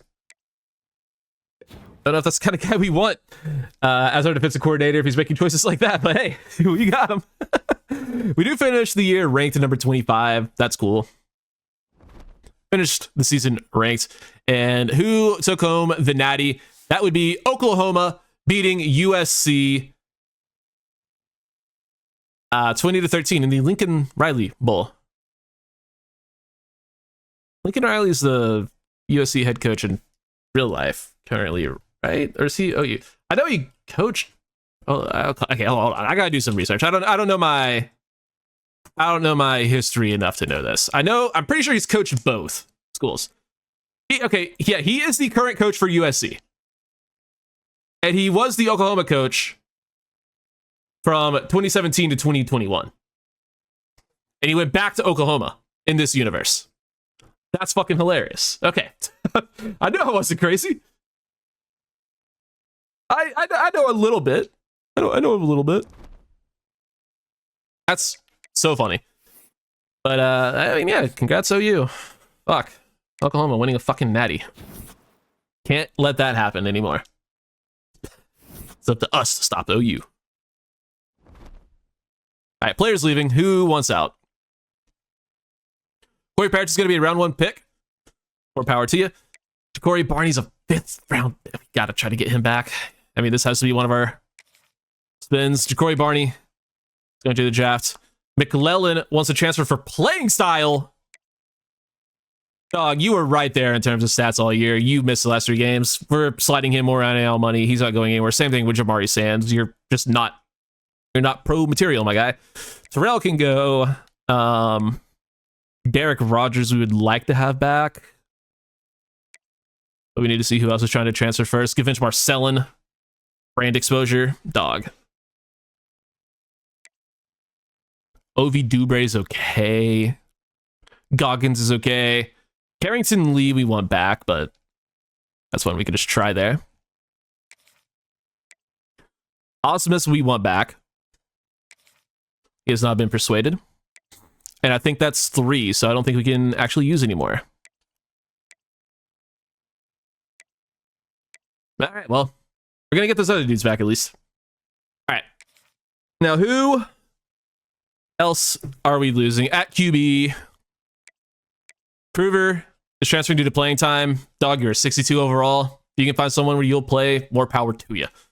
Stans is back. Terrell is leaving. We will miss you. Receiver, losing Barney to be a day 2 at best, probably day 3 pick. He's going to be a day 3 pick. Cat McClellan, Wasim transferring to playing style. Ja'Shawn Platt is graduating. Thurman's going to be a round 3 pick. That's annoying. I was hoping he'd be higher than that. Richardson, Hopefully sneaks into day 3. Cunningham was a starter. He's gone. Osmus is leaving. He was a starter. Carrington Lee was a rotational guy. He's gone. Enos Sledge is graduating. He was a beast. Marcellin is staying. Robert Lee is gone. Devin Jackson is a projected day 3 pick. Rogers is gone. Stamps is projected to go round 1. As long as he and Parrish both go round 1, that would be great. It looks like Colton Hood stuck around 2. That's pretty cool. That's very cool. Appreciate you, Colton. But, you know, as I always say, it could be worse. All right, let's see what happens with this here NFL drafts. How many first rounders did we get? Did we get 2? We get 2 first rounders. I might cream my jorts a little bit. Oh my fucking god. Oh my god. That was a lot of XP. Corey Parrish goes round 1. Ashton Sams goes round 1. That should be talent developer unlocked. Round 3 for Jelani Thurman. Round 4 for Ja'Cory Barney. Round 6 for Devin Jackson. And round 7 for Daughtry Richardson. So we had 6 guys drafted. Congrats, fellas. Enjoy the NFL. Now, does that actually unlock our... It does unlock talent developer. Hell yeah, dude. And that is why we got so much experience. Whenever you get a player drafted, you get 3,000 XP. And it can snowball real quickly. You also get Master Motivator unlocked too, which will help too. And now you just become a talent developing wizard.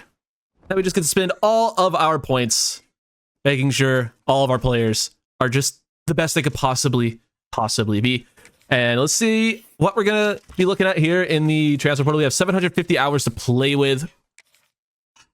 There are still a few guys we really need to try to lock down in the high school class, including our guy Miles Dozier. And we now have a better hard sell for him because previously that pro potential grade was an F.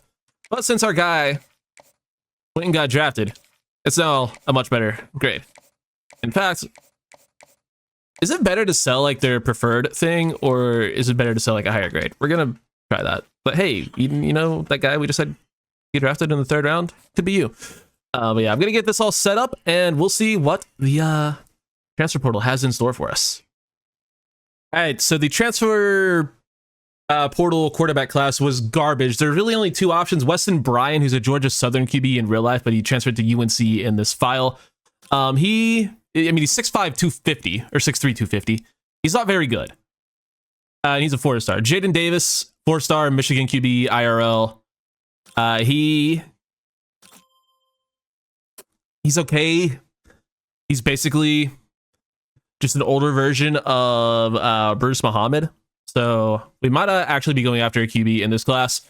We have a couple of running backs here. Xavier Robinson is all right. And then Chris Wheatley-Humphrey is disgusting, and he will be getting the full 50, so he's pretty good. Now, unfortunately, that means Gio Gassino doesn't really like it here. Did I get him back? No. All right, well, whatever, it's fine. Receiver also isn't in a great spot in the portal, so we're just going after a couple of speedsters, Kelshawn Johnson and Collier. Johnson is A&M, and Collier is Baylor, so a couple of Texas school guys going after. And then at tight end, we do have one, Luke Reynolds, a Penn State transfer. We'll go ahead and throw a bunch on him, and we'll get the rest of this worked out. This is going to be bad. This is going to be not a good week, but we just need to get through this week. We need to get some of the hours back so we have any chance at any of the portal players that we're going after. So let's see what happens. Dwayne Paxson joins the class. He's a high school corner. What's in Brian, we didn't go after. Jaden Davis, we didn't go after. And there's a few other guys we might have gone after that we're not getting.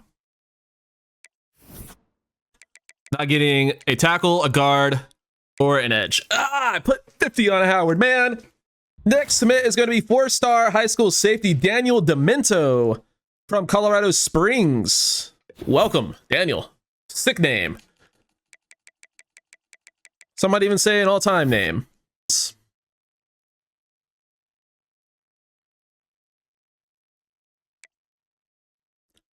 Who do we get? We get Chris Wheatley Humphrey from Dania Beach, Florida, and I need to figure out where he went to school because this is a real dude.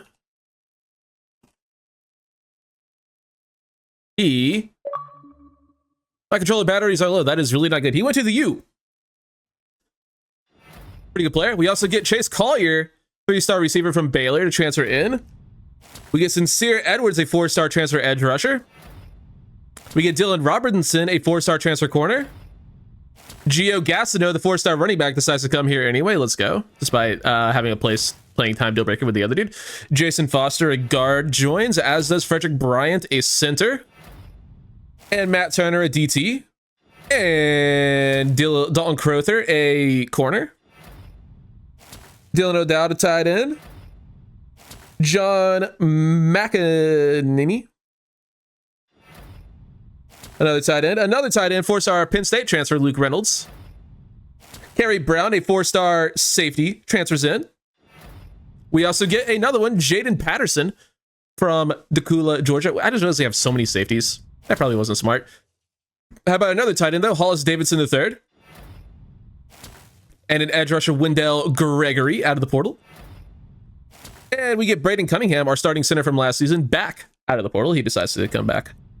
Good decision. We get Jordan Crawford, DT, out of the portal. And Joe Strickland, another one, out of the portal. And Kelshawn Johnson, a receiver, out of the portal. How about Finn Daly, a starting tackle, potentially out of the portal. Amos Ta'alele, potentially a starting guard, out of the portal. Marcellus Tate, USF's starter from last year at QB, joins the class just to have another option at QB should we need it. We're first in recruiting battles with a couple of other guys, but I guess they committed. I guess it could flip like other guys did last year.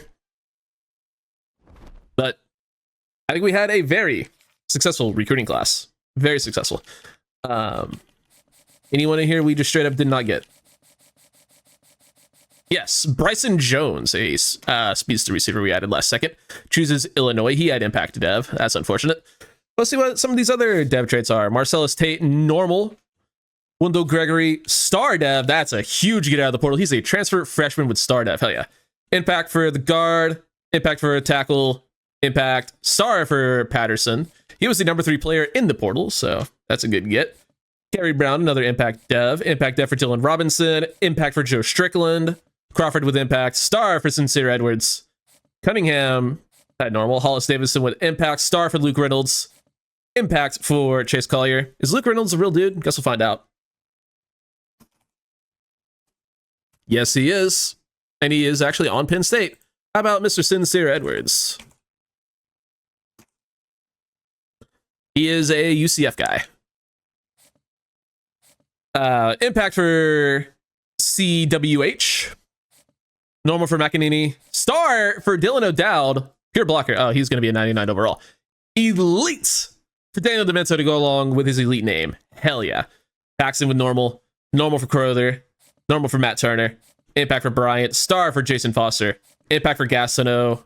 John's had impacts. Normal for Atwell. Star for Sherwood. We already knew these guys. Shared with normal. Impact for Gerald Horan. And star for Glenn Longacre. A very good class. Where does it finish overall? I'm going to say it could be close to top 10, but it should be top 20. It does sneak just inside the top 20. 31 total. No 5 stars. We did get 13 4-stars and 18 3-stars. It ain't 3, 4, or 5. We don't want it. We don't want it. And I will handle position changes and outro the video in a moment.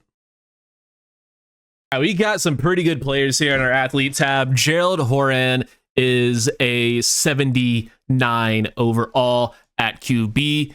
Could potentially be our starter. It's going to depend on what Muhammad and Magwood end up looking like next year. Sherwood, though, he's going to be an unbelievable player. He can go to Sam. That's fine. He could be a guy who potentially moves down to the edge at some points. And then Tremaine Johns, I think we'll stick at Mike at 5'11". Yeah, we'll keep him at Mike. Although he could turn into a pretty good safety as well. but we don't really need help there because we have some disgustingly good safeties. I think this class turned out incredibly well. Turned out incredibly well.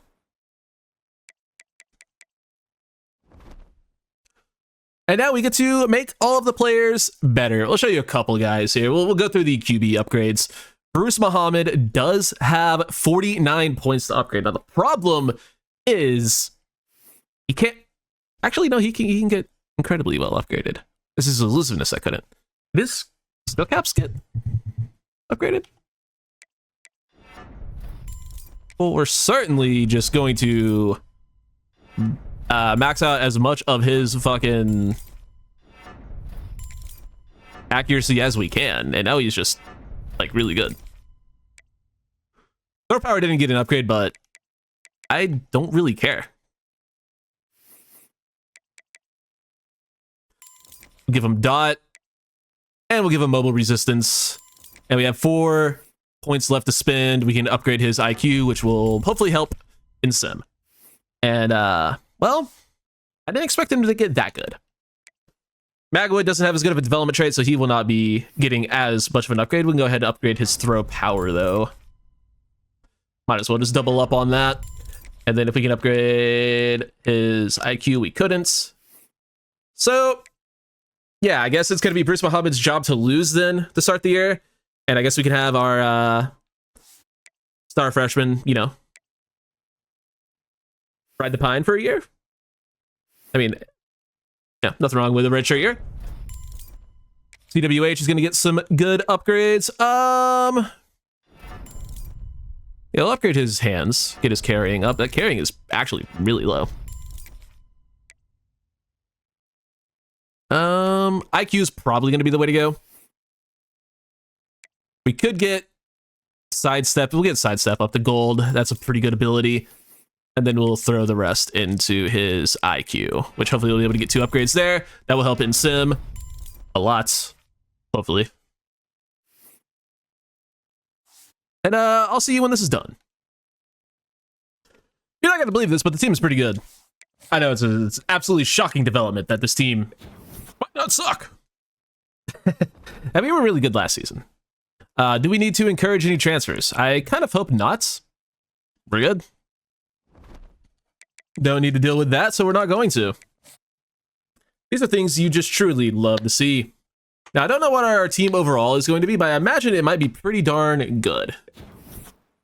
86 overall, 84 offense, 89 defense. Our defense is still carrying, which, again, I'm totally fine with.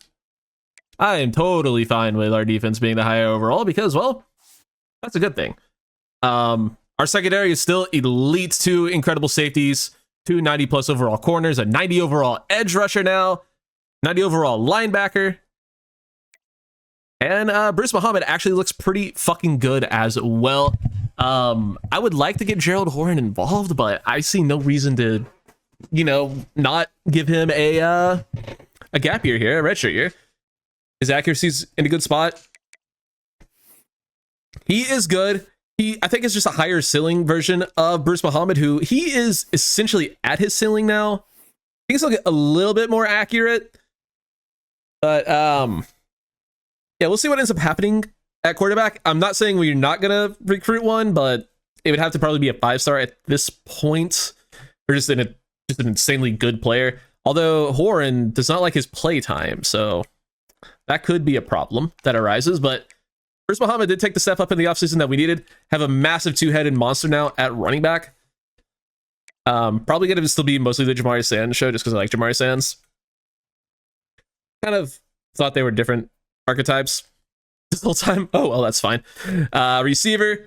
We have 4 very similar players. Vince Yates got some nice upgrades. He is just a catching machine now. McClellan also a catching machine, but a little bit fast. Collier is fast. And then Kelshawn Johnson is also, you're not going to believe this, fast. So we got good speed at the position. Jade Card is okay. Longacre doesn't need to do anything this year. He can develop, much like, well, no one did last year because Yates played last year. But he'll probably rock a red shirt this season. Luke Reynolds, 91 overall at tight end. Davison's a good backup. He'll be around. Martavius Collins is okay. Tamus Young is okay. And then we got this fucking freak of nature down here. I guess we need to get our brand exposure up. Fuck off, dude. You're a blocking tight end. Anyway, Finn Daly, 85 overall at tackle. Tolo's good. Cunningham returns as a starter. Lele is good. Right tackle is, it's not as good as we thought it would be. Quincy Quineku, our impact dev, now redshirt freshman, had the most abysmal cap blocks I have ever seen. He was a 66 overall, and we got him up to a 77 or 71 overall, and both of his blocking stats are maxed. He's bad, unfortunately. Sincere Edwards is a freak. Brantley's a great rotational player. Wendell Gregory is actually better than Gavinch Marcellin, but Marcellin will probably play just because of seniority. Kind of needs to. We moved Wilkie Deneau to interior pass rush just because we had so many good edge rushers. We brought in a couple of really good ones, and there needed to be someone that was just kind of an odd guy out. And he just decided to move inside, and he's just going to wreak havoc as a rush D tackle, which I'm totally okay with. Jordan Crawford could be a big nose tackle. Joe Strickland could be a good rotational D tackle, but yeah, Wilkie Deneau still going to play a lot. Coffee, he got a lot better. Sherwood comes in as a 78 overall. He might just take Coffee's job. I don't know. Coffee's fine. His skill caps aren't exactly great. And they're pretty good, but his run stopping is already maxed out, which is what's going to shoot his overall up. But if he could be an edge rusher in time, I guess so could. Sherwood. We'll see what ends up happening. But Cam Pruitt is up to an 81 overall, or 89 playing overall. 89 overall playing up to a 91 overall. God. Where's our Tremaine Johns is good. Lorenzo Sherrod. We can just start Coffee and Sherwood. All right, we're fine. Sherrod can have a red shirt here. He's fine, but he's kind of fucked with his development trait. Same thing with Trekez Lee. 3 great corners with Hood, Brown, and Robinson. Brown will probably play the nickel because he is a former safety. Moved to Loam, the free safety. He's a beast. And then strong safety Jaden Patterson is a monster. Our secondary is elite. Punter is 99 kick power. That's pretty cool. And yeah, this team is crazy good. Team is crazy good.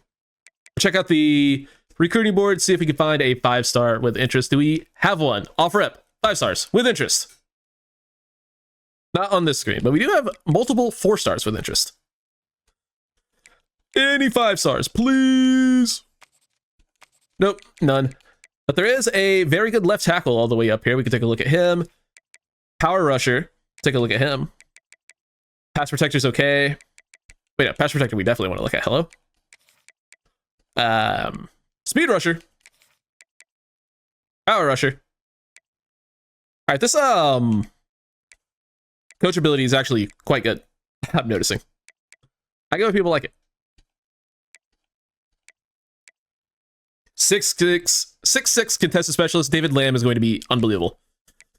He's going to be an absolute fucking monster. He's going to be the guy to take a look at here. If you see a 6'6" receiver, they're going to be special. He's slow, but he's actually one of the worst ones I've seen. These guys are typically elite. I mean, we want them anyway.